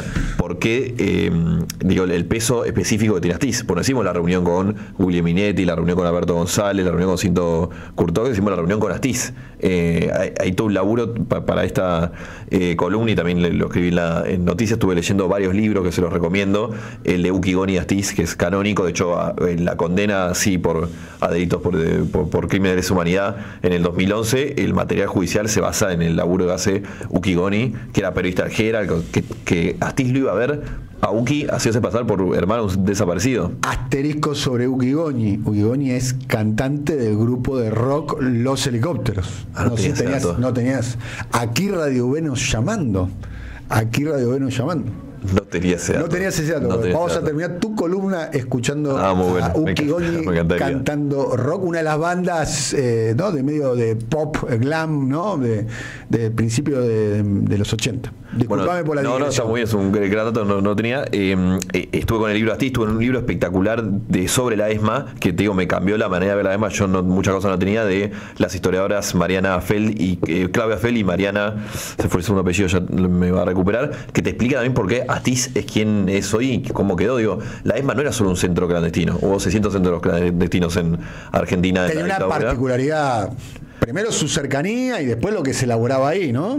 Eso. Era como un centro también de elaboración de proyecto político. Había un proyecto político ahí, ¿no? Esa es la gran diferencia que tiene con todos, que tenía un vínculo. El grupo de tareas 332, que comandaba el Tigre Acosta y tenía como al capo de inteligencia de Astiz, tenía vínculo directo con Macera. Hizo en una particularidad porque saltaba todo el organigrama de la Armada. Y Macera tenía un proyecto político. De hecho, terminó formando un partido, el PDS, ¿no? El Partido de Democracia Social, ¿no? Tuvo un diario, el diario Convicción. Exactamente, que era muy impresionante porque todo ese proyecto que se presentaba como el dialoguista de la Junta se financiaba con los secuestros. Era el ala nacional dentro de la interna de lo que era la dictadura. Se suponía que Martínez de Oz y el propio Videla representaban el ala más liberal, ¿no? Lo paradójico es que eso se hacía con la guita que lograba la ESMA mediante el secuestro generalizado. Otra particularidad que tiene la ESMA es que montaron un sistema con los detenidos, desarrollaron como un sistema de trabajo esclavo muy increíble y muy sofisticado, donde, por ejemplo, creaban empresas para blanquear todo lo que robaban. Entre otras cosas, estaba también esta idea de la reconversión de los detenidos. Caso de Silvia Laibarú es el más famoso. Bueno, y Astiz ahí tenía un lugar central, era el elegido de Acosta para hacer la inteligencia, y ahí tiene este episodio que todos lo conocemos, muy trágico, que Acosta, también leí Almirante Cero de Macera, de Claudio Uriarte. Muy bueno. Almirante Cero de Claudio Uriarte. Gran libro, biografía de Emilio Macera, ¿no? Exactamente. Acosta y Astiz se convencen, y por esto hablamos de Astiz, de que los grupos de derechos humanos eran los mascarones de prueba de las organizaciones armadas. Entonces, Astiz, entre otros, se convence que las mujeres que caminaban en la Plaza de Mayo pidiendo por sus hijos eran en verdad una de las caras que tenían montoneros para mostrarse en la sociedad, y por eso se infiltra. Es muy, el libro de Uki lo relata muy bien. Es muy impresionante ver la infiltración de Astiz, de cómo se hace pasar por un hermano dolido, un desaparecido, cómo lleva a Silvia Laibarú, una detenida, que la obligaban a hacerse pasar por hermana de Astiz para lograr esa convicción. Hay algunos testimonios, son impresionantes, están en ese libro, de las madres que son engañadas por Astiz, por esta pinta de nene que tenía, por esta... Estamos hablando de los hechos ocurridos en la iglesia de Santa Cruz, ¿o no? Exactamente. Eso sucede el 8 de diciembre de 77, que termina con la desaparición de 12 personas, y entre ellas... ¿Qué dice Astiz hoy del gobierno de Milei? Se había esperanzado originalmente Astiz, que es una cosa muy rara en la vida de Astiz, que es un tipo totalmente descreído de la política, y había tenido como una luz de esperanza. Piensen que detenido con él hace 21 años está Alberto González, que es el mentor de Victoria Villarruel, con el que también compartió tiempo la Armada, con el que se recibió en la escuela naval. Entonces tuvo un momento de esperanza. Después eso termina rápidamente. De hecho, en la reunión que sucede el otro día, él, y te digo esto no solo por la persona, sino porque hablé con un largo rato, una diputada que estaba ahí, él llega un poco tarde, fue el único de todos los, había 15 represores, ¿no? Los 14 se levantan antes de que se sientan los diputados enfrente. Cada uno de los 14 represores se levanta, se presenta, cuenta su vida, muchos lloran. Guglielminetti le entrega, de hecho, a unos diputados un proyecto de puño y letra suyo, porque no tienen PC en la cárcel de Ezeiza, donde imaginaba una liberación. Astiz es el único que dice, Alfredo Astiz, teniente de corbeta de la Armada, y se sienta. Y es el único que no abre la boca en las 3 horas que duró la conversación. Después, cuando termina, se iba a saludar a Arrieta y tiene una mínima charla, pero primera idea, no pidió la reunión, no piensa salir nunca de la cárcel, sabe que se va a morir ahí, no tiene ningún tipo de esperanza de salir, y esto quizás es lo más llamativo, que está muy tranquilo con su conciencia. Por eso nunca dio una nota, por eso no le interesaba la reunión del otro día. Él está orgulloso de cosas como lo de las madres, por ejemplo. Sigue pensando lo mismo, que eran mascarones de prueba de las organizaciones armadas, y que su tarea como espía fue muy buena, que es claramente algo muy discutible, porque de hecho, mira cómo estamos hablando a 40 años de el espía que lo conocemos todos. Astiz lleva 21 años detenido, volvió en el 2003, fue una prisión preventiva y después lo condenaron en el 2011. Se pasa los días leyendo, se pelea con los compañeros de celda porque hay una tele para todos, entonces todos ponen La Nación Más, que a él no le gusta, le parece que carece de refinamiento. Él, recordemos que carece de refinamiento, para ser elegante, ¿no? Él, recordemos que viene de la alta alcurnia marplatense, entonces a todo él se jacta de ser como una especie de intelectual. ¿Qué datos biográficos de Astiz rescatarías? Bueno, ese es uno, ¿no? Que de hecho, mira, un dato que te lo trae al presente. Astiz, cuando dice todas las personas que lo van a ver, que tiene una carta de una detenida a la ESMA, que ya después en la democracia le manda a Astiz agradeciéndole el trato durante la ESMA, porque Astiz al día de hoy insiste en que las cosas más terribles de la ESMA no tenían nada que ver, que él estaba en contra de la tortura, estaba en contra de los robos de bebés, de los robos de casas y etcétera. De hecho, en Noticias, que con esto hicimos una tapa, escribe Mira Lewin, que es una sobreviviente de la ESMA además, y cuenta estas diferencias entre Astiz y otros, donde la lógica ahí de Astiz era acá estamos para algo, estamos librando una guerra y estamos dando algo por la patria, no estamos para chiquiteces como la tortura. Bueno, ahí está la causa, la carta esta que él suele. ¿Y es verosímil ese relato de Astiz? Uquiboni dice lo mismo en su libro. ¿Qué dice Uquiboni? Que Astiz era un tipo muy enfocado en la inteligencia, que incluso él, hay muchos testimonios, no solo, Uquiboni, sino a uno de los sobrevivientes de la ESMA, hay algunos testimonios que lo ponen adentro de esa la tortura, pero la mayoría te indica que era un tipo que estaba muy metido en la inteligencia, participaba de las operaciones. Pero no podía ser ajeno, obviamente, a lo que sucedía. No, ni hablar, pero como una cosa de un tipo que viene a reformular la patria y que viene aparte de una muy alta alcurnia de marplatense. El padre tiene un cargo muy importante en la Marina, que no, estas cosas, viste, como que enchastraban en su lógica. Por eso el tipo se sigue pensando como un héroe y no se arrepiente de nada. Tiene esto a mí me llama mucho la atención, que el único rencor que tiene Astiz con la vida es con la Marina. O sea, no está enojado ni con los 21 años en Cana, ni con, no sé, ni con lo que se dice él. Con la Armada, con la fuerza que integró. Exactamente. Él está muy enojado porque siente le soltaron la mano. Él en los 90 le ofrecen, esta la relato Astiz, le ofrecen la Marina un pasaporte trucho para escaparse a Europa y no volver más. Y él dice, no, porque acá me va a bancar la Fuerza Armada, me va a bancar la Marina particularmente, no voy a estar detenido. Que tiene el primer gran hito en ese sentido, cuando en el 98 la propia Marina lo condena y le saca el grado de teniente y lo echa de la fuerza a raíz de esta nota de Cerruti que hablábamos al principio, que es una herida que no cierra ni cicatriza, ¿no? Pero ahora está en Ezeiza, está con los otros represores, no piensa salir, no tiene ninguna esperanza. La única posibilidad que salga puede ser que morigeren sus condiciones de detención en algún momento por cuestiones de salud, ¿no? Y que le den una prisión domiciliaria, lo cual implica que la prisión domiciliaria, esto es importante decirlo porque lo hemos dicho en reiteradas oportunidades, sigue siendo una presión y no es impunidad. O sea, que una persona que se le cambie las condiciones de detención no significa que pase a ser inocente y demás. De hecho, suele usarse usualmente, es muy común morigerar las condiciones de detención. Y la otra posibilidad es un indulto. ¿No? Sí, la primera te diría que aún si fuera así, Astiz es de los más jóvenes, tiene 72 años, es de los más jóvenes de los que están detenidos ahí. Se supone que a partir de los 70 años estaría en condiciones de solicitar la prisión domiciliaria, que insisto, la prisión domiciliaria, como su nombre lo indica, sigue siendo prisión. Después está... Sí, es una decisión política, yo te voy a decir, como hay gente de 80 que es las celdas contiguas que sigue estando detenidos, yo calculo esa decisión política no está. De hecho, fíjate que de los 6 diputados que fueron, 2 salieron a pedir perdón y terminaron arrepintiéndose. Así que...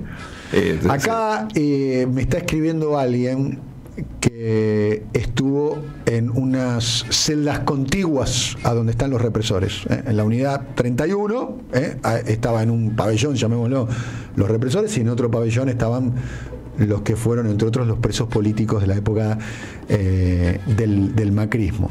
Y me está escribiendo alguien, me dice que Astiz no es el jefe de adentro, lo tienen por... digo textual, por perejil. Guglielminetti le gritaba, según escribo, estoy leyendo lo que me dice una persona, le Gritaba Guglielminetti Astiz. Antes tiraba. Ni lo voy a leer, no lo voy a leer porque. Pero bueno. Antes hacían tales cosas y ahora toman yogur descremado. Refiriéndose a Guglielminetti Astiz. Bueno, en la reunión claramente Guglielminetti era quien tenía la voz cantante y el que le lleva un proyecto que por lo que sé estuvo charlado con sus compañeros, un proyecto de puño y letra suya. Sí, Astiz parece eso, de nuevo, más allá del bien y del mal, tuvo ahí del bien y del mal en el sentido de salir, ¿no? No espera absolutamente nada, está resignado.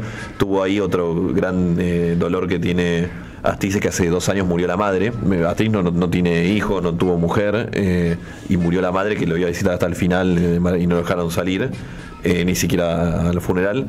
Entonces uno lo imagina. Ahí te veo con el libro de la ESMA, muy bueno, sí. Muy bueno. El libro del que hablaba Juan se llama ESMA y es de Marina Franco y Claudia Feld, del Fondo de Cultura Económica. Gran libro, muy recomendado. El de Uki Goni también. Hemos contado mucho más de todo esto en la etapa de noticias que sale hoy, el ocaso de Astiz. Y un último dato sobre los diputados. ¿Sabés? El que organizó la reunión fue Beltrán Benedit, ¿no? El diputado de La Libertad Avanza. ¿Quién es la madrina política de Beltrán Benedit? Eso me enteré para esta nota, es un dato interesante. Isabel Rodríguez Varela, esposa de Sebastián Echeverría, el candidato de Milei en Entre Ríos, quien pone a Benedit como primer candidato a diputado en Entre Ríos. ¿Te suena el apellido? Rodríguez Varela, el padre de Isabel Rodríguez Varela, era el ministro de Justicia de Videla. Y además el abogado personal de Videla ya en Democracia, que lo defiende en el juicio de las juntas. Isabel es la hija y es la madrina política de Benedit, por lo que uno entiende dónde viene esta línea de asociación. Recordamos, fue Benedit el que arma esta reunión. Muy buena información, Juan, realmente, muy buena información. ¿Qué tiene hoy en la cabeza? ¿Qué está pensando una figura emblemática de la Argentina? Un símbolo de escala mundial, además, ¿no? Dagmar Hagelin, con la ciudadana sueca, las monjas francesas, ¿no? De las Madres de Plaza de Mayo, en la iglesia de Santa Cruz, un símbolo de escala mundial lo que fue Alfredo Astiz. 11:30, cuando esto es Los Helicópteros. Uki Goni. Dato que no conocía. Me gustó agarrarlo con un dato en Orsay, como decía José María Muñoz, en Orsay a Juan Luis González. Uki, acá. Escúchalo. ¿Canta? Sí. Hola.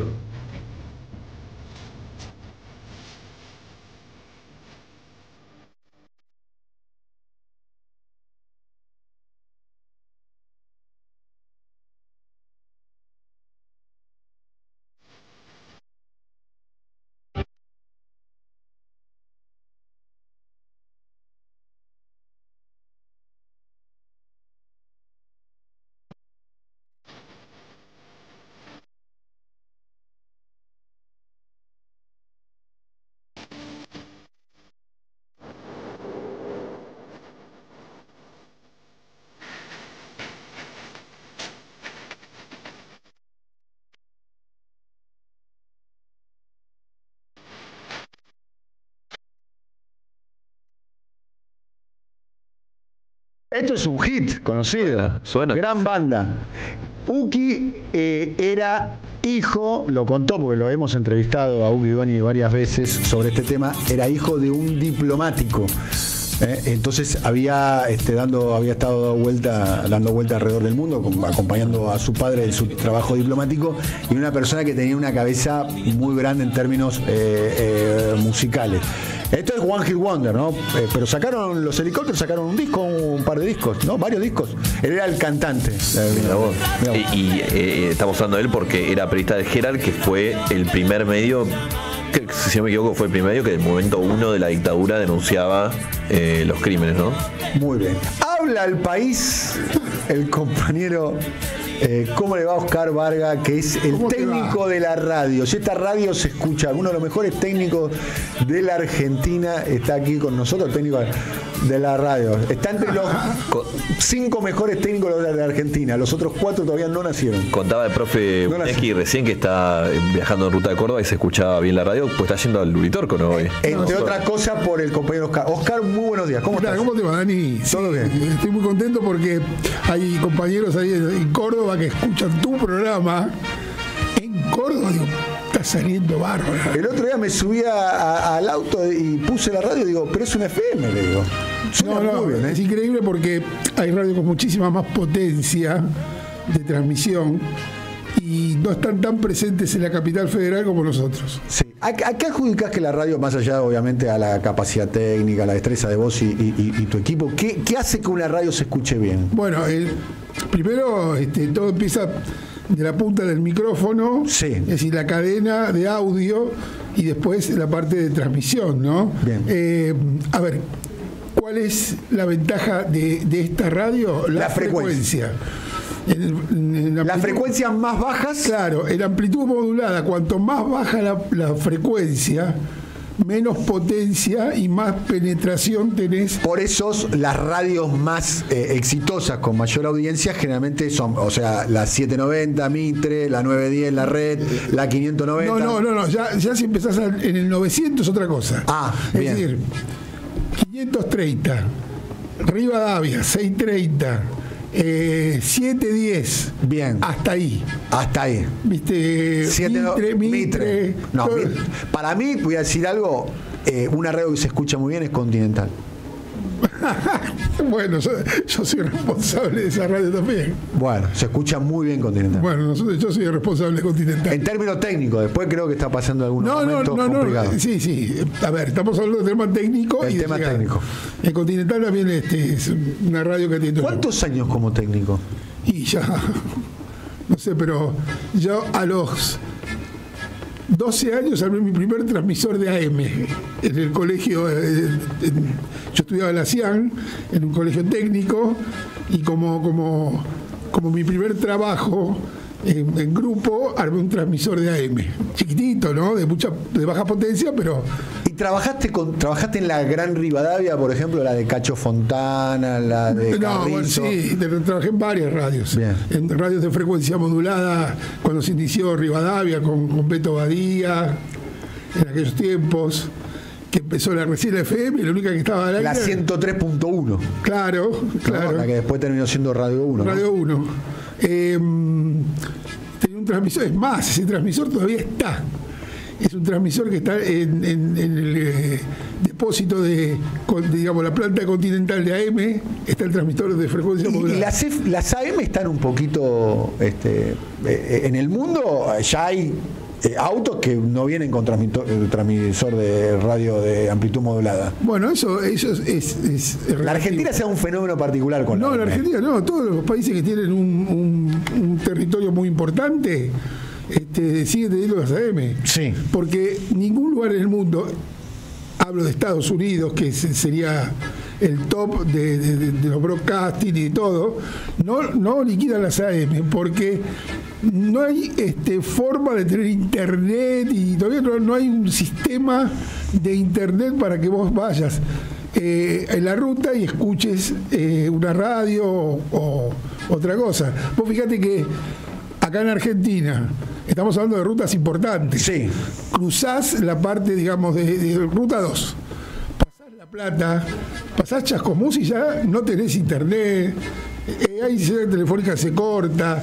Y vos venís escuchando radio de la 530, perfecto. Quiero preguntarle a los oyentes que en este momento estén escuchando en el interior de nuestro país, que nos manden mensajes 11 3200 0530 11 3200 0530, los que nos escuchan en Entre Ríos, los que nos escuchan en Santa Fe, en el sur de Córdoba.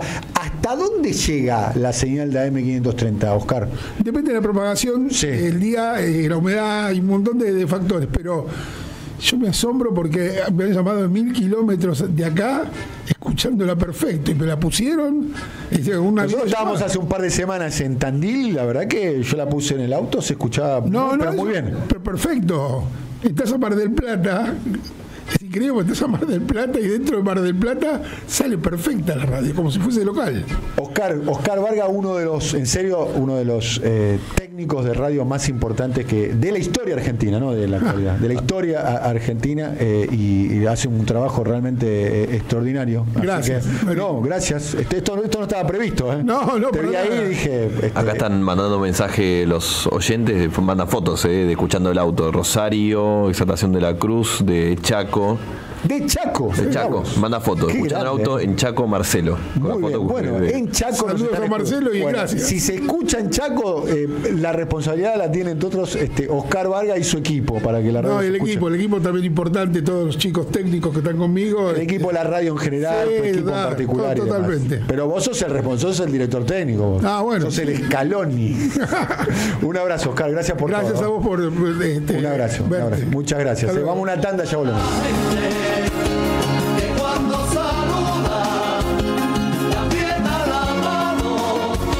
Siempre soy con Daniel Tonietti. Somos Radio AM530. Todos tenemos un motor interno. Esa voz que nos dice, anda, agarra el auto y sale a la ruta. Tu auto también tiene un motor interno y con Infinia siempre rinde al máximo, porque es un combustible inteligente diseñado con una exclusiva tecnología para asegurarte la mejor performance. Con Infinia, tu motor anda mejor. En Avellaneda lo que pagás vuelve. Tener tu tasa por servicios generales al día tiene grandes beneficios. 50% de descuento en el Teatro Roma, talleres y cursos culturales gratuitos y más de 40 disciplinas en los polideportivos y natatorios municipales. Ingresá en www.mda.gov.ar y conoce todas las actividades y promociones a las que podés acceder. Municipalidad de Avellaneda. Gestión Jorge Ferraresi. Ahora podés tener Movistar con todo, con Movistar Fibra, con celular y con Movistar TV. Todo junto te conviene más, porque con todo es mejor. Más información en www.movistar.com.ar. Aprende inglés en el CUI y amplía tus oportunidades. Cursos presenciales y por Zoom. Últimas vacantes. Centro Universitario de Idiomas. Certificados y diplomas UBA. Informes en www.cui.edu.ar o al 53 53 3000. Se viene el primer Congreso de Educación de San Martín del 22 al 24 de agosto en el Complejo Cultural Plaza. Hasta el 7 de junio podés enviar tu propuesta para participar de las mesas y contar tu experiencia. Más info en sanmartin.gov.ar. Primer Congreso de Educación en San Martín. Identidad, desafíos y futuro. Te esperamos. Municipalidad de San Martín. Las tardes de la 530 traen todo lo que necesitas. A las 12 mejoramos el almuerzo con Bonavita en la 530. A las 14 comienza La Tarde con Carlos Polimeni, un espacio ideal para estirar la sobremesa. A las 16, Pablo Caruso invita a que vuelvan las ideas, pensar más allá de las frases hechas. A las 18 llega la hora del retorno y Andrea Recupero le da aire a La Vuelta Completa. Está en AM530. Construimos comunidad. Buscamos la verdad siempre. Cuenta DNI es el mejor amigo del bonaerense, porque podés pagar tus servicios, porque tenés beneficios en comercios adheridos y también podés transferir plata a quien quieras. Cuenta DNI. ¿Por qué tantos guaus? Ajá, claro, porque todo lo que tienes es bien guau, ¿no? No entiendo nada de lo que dices, Cuenta DNI, pero estoy totalmente de acuerdo. Cuenta DNI, el mejor amigo del bonaerense. La economía no es una ciencia oculta. La información que Rulo de la Torre analiza en Siempre Soy la encontrás en www.motoreconómico.com.ar. Seguí a Motor Económico en todas las redes. ¿Apostar la plata de tus viejos? No da. ¿Apostar todos los días? No da. ¿Perderte la juntada? No da. ¿Viciar con las apuestas? No da. Si conoces a alguien que tiene problemas con las apuestas, dejarlo solo no da. Llama al 0800-222-5462. Gobierno de la Provincia de Buenos Aires. En Lanús trabajamos por una ciudad más segura. Inauguramos la primera base de operaciones de la Fuerza Barrial de Aproximación de la Policía Bonaerense e incorporamos 20 móviles y 240 efectivos policiales. Sumamos 75 nuevos vehículos y 200 agentes de seguridad ciudadana a través del programa Lanús Te Cuida. Además, continuamos con el programa de formación y capacitación permanente para nuestros agentes locales. La ciudad que nos merecemos es una Lanús segura. Lanús Gobierno. Si estás en Tigre, estás protegido. Ya podés bajar la app Alerta Tigre para conectarte al instante con nuestro centro de monitoreo. Contamos con más de 130 móviles municipales, 2.000 cámaras de seguridad monitoreadas las 24 horas y 133 tótems de seguridad. En Tigre, seguimos comprometidos en la seguridad de nuestra comunidad. Tigre, municipio. Siempre soy. Subimos la antena.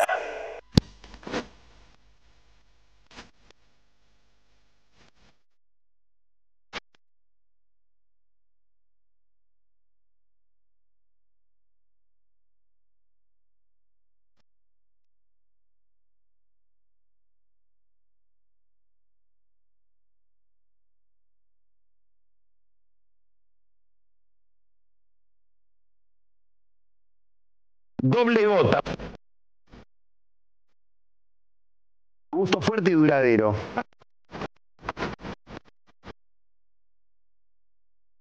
Ideal para cocinar. Pedir fotos al privado.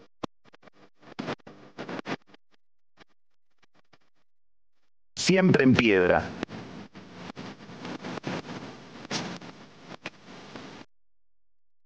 Laja peruana de calidad premium.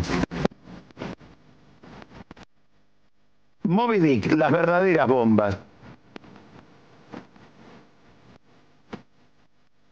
Buen pegue, rico aroma, excelente calidad, 1 gramo por 1000.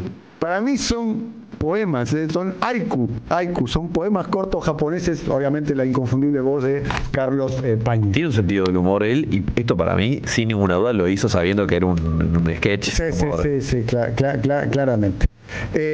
Emilia, te escuchamos atentamente. 15 minutos finales de nuestro show radial dedicados a... Vamos a hablar de literatura infantil y también hacer una recomendación. Se viene el Día del Niño, algunos van a salir a buscar regalos, qué ir a buscar, y traje varias cosas. El primero es, del que vamos a hablar, en realidad es una colección que sacó Editorial Planeta, que tiene libros. El primero de ellos es Mundialito y es para leer con los chicos, pero también para jugar.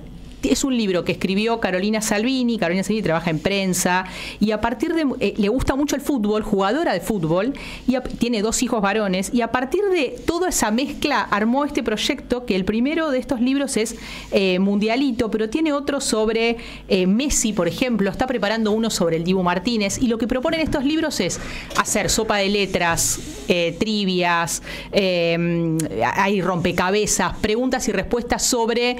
el primero es sobre el Mundial, entonces es jugar con los chicos, sacarlos de la pantalla y hablar de fútbol, jugar con ellos, armar el equipo, pueden jugar a hacer DTs. Bueno, ese es uno, Mundialito. El otro sobre Messi. Muy buen libro para hacer figuras troqueladas de dibujo de nuestro amigo Augusto Constanzo.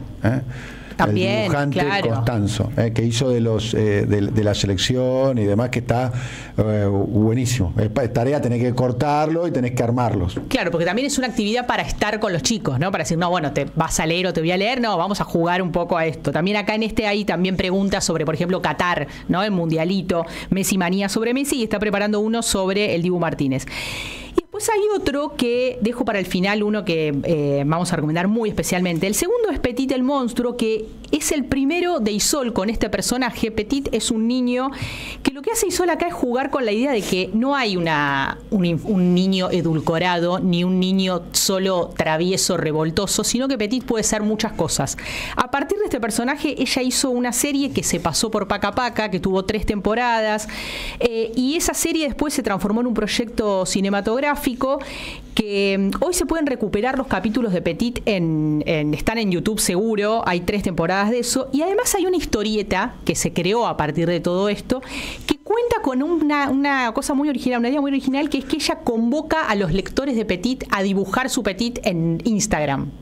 Entonces los padres suben los dibujos de sus hijos y aparecen estos dibujos en las historietas de Petit. Entonces de repente vos ves los chicos dibujaron a Petit, su papá, su hermano, su mascota, y se ven después el dibujo en esa publicación que saca Isol. Isol dibujante, tiene varios libros para chicos. Petit es como uno de los más conocidos, pero bueno, digo, y además traje porque en un momento de crisis, Petit el monstruo, que es el primero de esta saga, es el que tiene más tiempo en librerías, entonces es el más económico de alguna manera, y además es libro álbum. Los libros para chicos y adolescentes a veces tienen también esta particularidad de ser libro álbum y ser súper... ¿Qué es libro álbum? Es el libro de tapa dura, bien, ¿no? Súper cuidada su edición, con un cuidado el papel es un papel distinto, papel ilustración, no es el papel más finito, sino que es más grueso, y en este caso hay texto, y como es un libro de una ilustradora, justamente se destaca los dibujos, el color y demás. Y el tercero que traje es de Liliana Bodoc. Liliana Bodoc es una escritora argentina que falleció sorpresivamente en el 2018, que tiene una obra sobre la literatura fantástica. Se puede decir que es como la Stephen King argentina también. La Stephen King argentina. Tiene una saga que es la saga de los confines, que son 3 libros, que empieza con Los días del venado, los días de la sombra y Los días del fuego. Muy recomendable esa saga para chicos ya adolescentes, para entrar en el mundo del fantástico. Muy valorada, por ejemplo, por Mariana Enríquez, como la reconoce como alguien que puede hacer con la historia argentina literatura y trabajar con el fantástico, ¿no? Con la idea de cómo la realidad puede ser llevada al territorio de la literatura y hacernos pensar en la historia, reflexionar sobre la historia argentina y demás. Pero en este caso traje Los mocos de la furia, que es un libro que ella... Los mocos de la furia. Acá el problema que tenemos es que Furia está relacionado ahora con un personaje de Gran Hermano, ¿no? Pero este libro es un rescate de la furia como emoción. ¿Por qué? Porque lo que hace acá Liliana Bodoc es recuperar una anécdota de su infancia. Esto forma parte de un proyecto de la editorial Siglo XXI, que sacó una colección de libros para los más chicos, que no tiene un nombre específico, sino que son libros para niños. Pero en este caso, Los mocos de la furia ella tenía 9 años, vivía con su papá y su abuela, su mamá había muerto hace muy poco tiempo, y va a la cena familiar. ¿Quién era como de alguna manera el jefe del padre? El padre trabajaba en un laboratorio, va el jefe a cenar a esa casa y ella ve cómo esa abuela cocinó un postre muy especialmente para esa persona, que tenía además poder sobre esa familia porque era un padre viudo, endeudado, que recibía en su casa a su jefe, digamos, ¿no? Entonces su abuela prepara toda una comida especial y hace especialmente un postre de vainilla. Ella con 9 años ve toda esa situación. Y cuando llega el momento de la cena, advierte la tensión, porque era alguien que llegaba con poder a su casa y que tenía incidencia sobre las deudas de ese padre aquejado y apesadumbrado. Y en un momento termina la cena y ve que el tipo agarra el cigarrillo y quema el cigarrillo arriba del postre que había hecho su abuela. Y a esta nena, Liliana Bodoc, de 9 años, le agarra un ataque de furia, empieza a patalear, la sacan, la abuela, no, perdone, le dice a este hombre con poder, y ella recuerda esa escena, la recupera en este libro que tiene ilustraciones hermosas de María Wernicke. Está esta nena, que era Liliana Bodoc, y hace toda una reivindicación de la furia. Lo interesante es que el libro cuenta al final con un texto que escribió Galileo Bodoc, que es hijo de Liliana, y él recupera la idea de la furia como algo constitutivo, ¿no? Y justamente digo, en tiempos donde en las casas los pibes ven a sus padres, madres preocupados, ¿no? Con justamente como el padre de Bodoc, con deudas, con problemas, con problemas para llegar a fin de mes. Bueno, que llegue alguien y que desate la furia de una niña porque advierte la injusticia, ¿no? Porque era el jefe del padre, el padre estaba endeudado, el tipo llega y le prende el cigarrillo arriba del postre de la abuela que había estado cocinando. Y lo que hace el hijo de Bodoc es recuperar la idea de la furia como algo que va constituyendo a los pibes en su personalidad adulta, ¿no? Que bueno, ¿qué hacen con eso? ¿Cómo darle cauce a esa angustia? Que la infancia no es un espacio edulcorado donde romantizado, claro, donde los pibes ven los adultos tienen que mostrarle el mundo ideal y cada vez está más difícil mostrarles ese mundo. Y lo que hace el cuento de Bodoc es darle un lugar a esa furia y decir, bueno, si a veces sentís bronca, hay dolor, hay injusticia con eso, y bueno, hay una forma para canalizarla. Y lo que hace el hijo de Bodoc es recuperar eso y decir cómo su madre también, en esa escena que llevó a la literatura, logra demostrar y contar cómo eso la constituyó en lo que fue su vida adulta, ¿no? Este texto, cómo surge, la convocan a Liliana Bodoc para una conferencia para el FILBA, el Festival de Literatura de Buenos Aires, que se hace todos los años. Ella va a la conferencia inaugural, tiene que hablar sobre la furia, era la consigna con la que estaban convocados distintos autores, y ella cuenta esto y lee este cuento, ¿no? Esta anécdota en formato de cuento. Cuando termina el libro, ella dice, justamente hablando de este cuento, dice: la furia, como moneda que es, tiene dos caras. Puede ser látigo sobre la avaricia de los mercaderes, puede ser patadas contra las costillas del caído. La furia, como máscara que tiene dos muecas, la del oprobio y la de Dios. Habrá que decir que nada se opone tanto y para siempre como las dos caras de una misma cosa, tal vez porque la diferencia es lo único que les da identidad. Y ella ahí trabaja con la furia, ¿no? Dice, furia que tiene un destinatario específico, que no intenta someter a un individuo, sino impugnar un mundo. Y termina diciendo, furia, en cierto modo, como una acción performática y estética que procura desbaratar la conciencia hegemónica, la idiotez hegemónica. Ella le dice a este señor que se sentó en la mesa de su familia y le quemó el cigarrillo arriba del postre de la abuela que había hecho, termina con un texto dirigido a él, ¿no? Como el texto de la niña hablándole a los poderosos, que empieza a captar en esa escena la humillación a su propia familia. Termina diciéndole: cuando sea grande voy a cocinar el postre de vainilla, porque señor de mierda, no todas las batallas hacen ruido. El libro es hermoso, es para leer con los chicos, Es un libro para un chico de 10, 12 años, ¿no? Sí, por ahí de 7 también, 7 también. 7, 6, 7, porque están los dibujos que acompañan esa narración. Y lo que me interesaba destacar también es que este libro forma parte de un proyecto de Siglo XXI, una editorial que... No sabía que hacía Siglo XXI. Es nueva, claro, este proyecto de la editorial, que es un proyecto de libros para los más chicos. Decidió no ponerle un título específico a la colección. Y son libros como, este es el primero de una línea que lo que hace es recuperar historias de infancia de autores, escritores conocidos. Aparece Liliana Bodoc, hay uno de Luis Pesetti también. Y a la par de esto, en paralelo, sale una colección que salió en su momento en los 80, que se llamaba Entender y Participar. La editaba Libros del Quirquincho, de Graciela Montes y Graciela Cabal. Era una edición, recordemos, democracia, libros para chicos hablando del sistema político, los valores de la democracia. Se conseguían libros en puestos de diarios, en puestos de diarios, ¿no? Y lo que hace Siglo XXI es recuperar esa colección y ya sacó 2 libros. Hay uno que es sobre la justicia, que lo escribió Graciela Montes, que hizo la colección en su momento, con Paula Bombara, autora de literatura infantil juvenil. Y a su vez, autores que trabajan con Siglo XXI, como por ejemplo José Nathanson, sacó uno de ¿Por qué hay tantas provincias? Y es sobre el federalismo.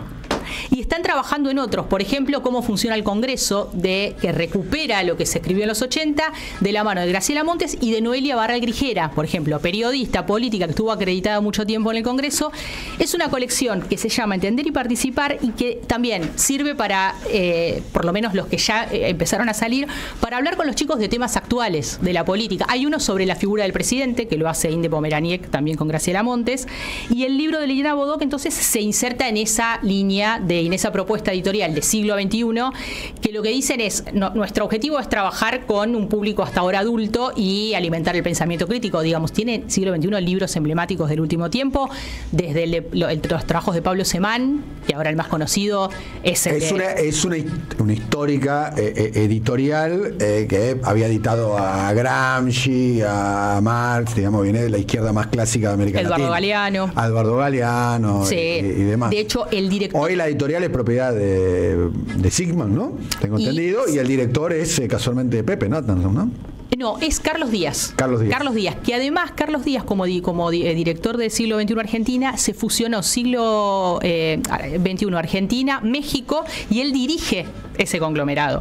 Y esto surge, esta colección surge en el marco de ese proyecto editorial.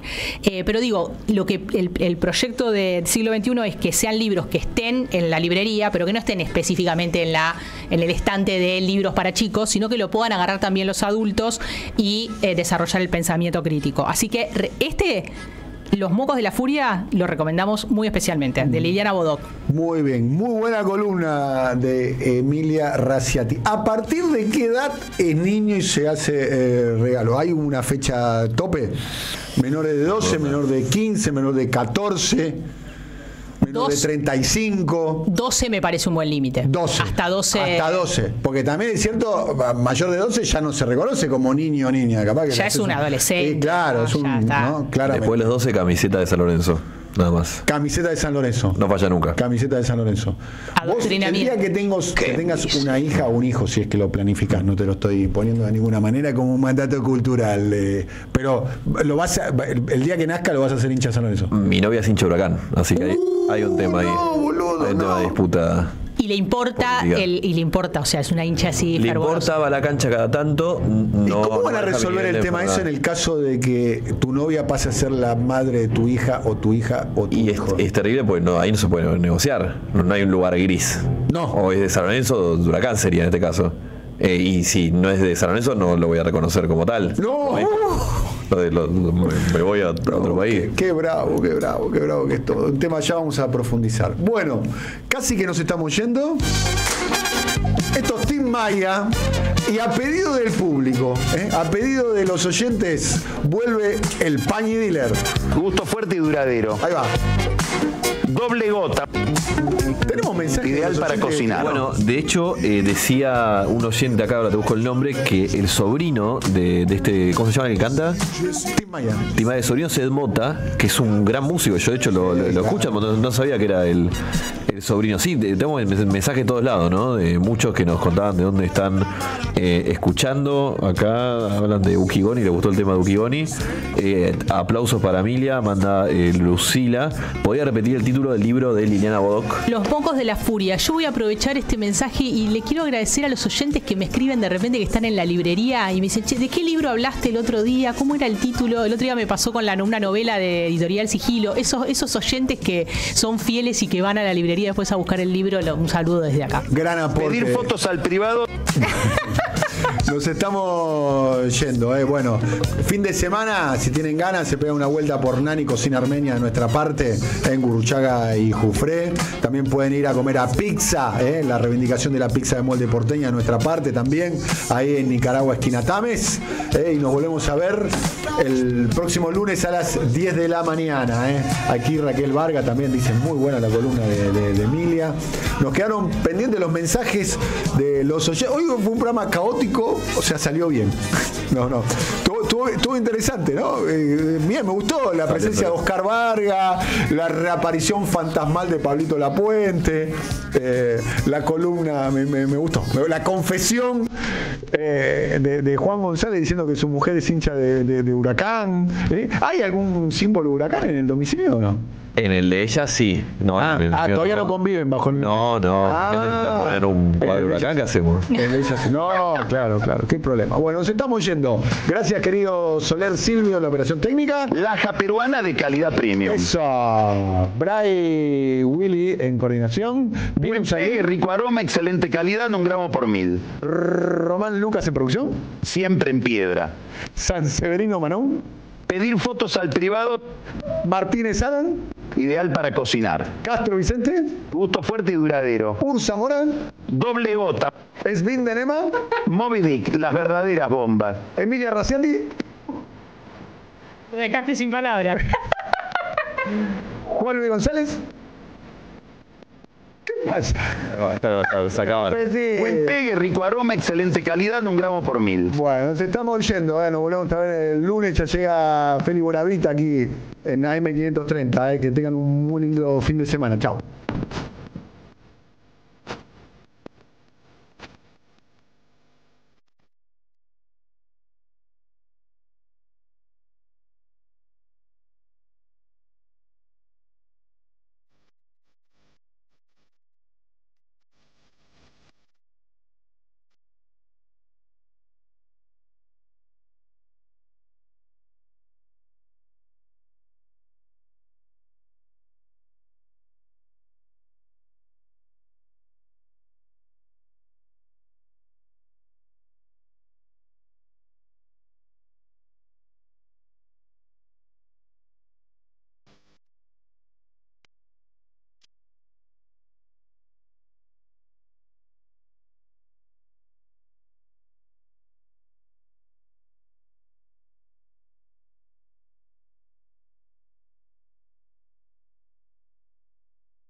buscamos informar.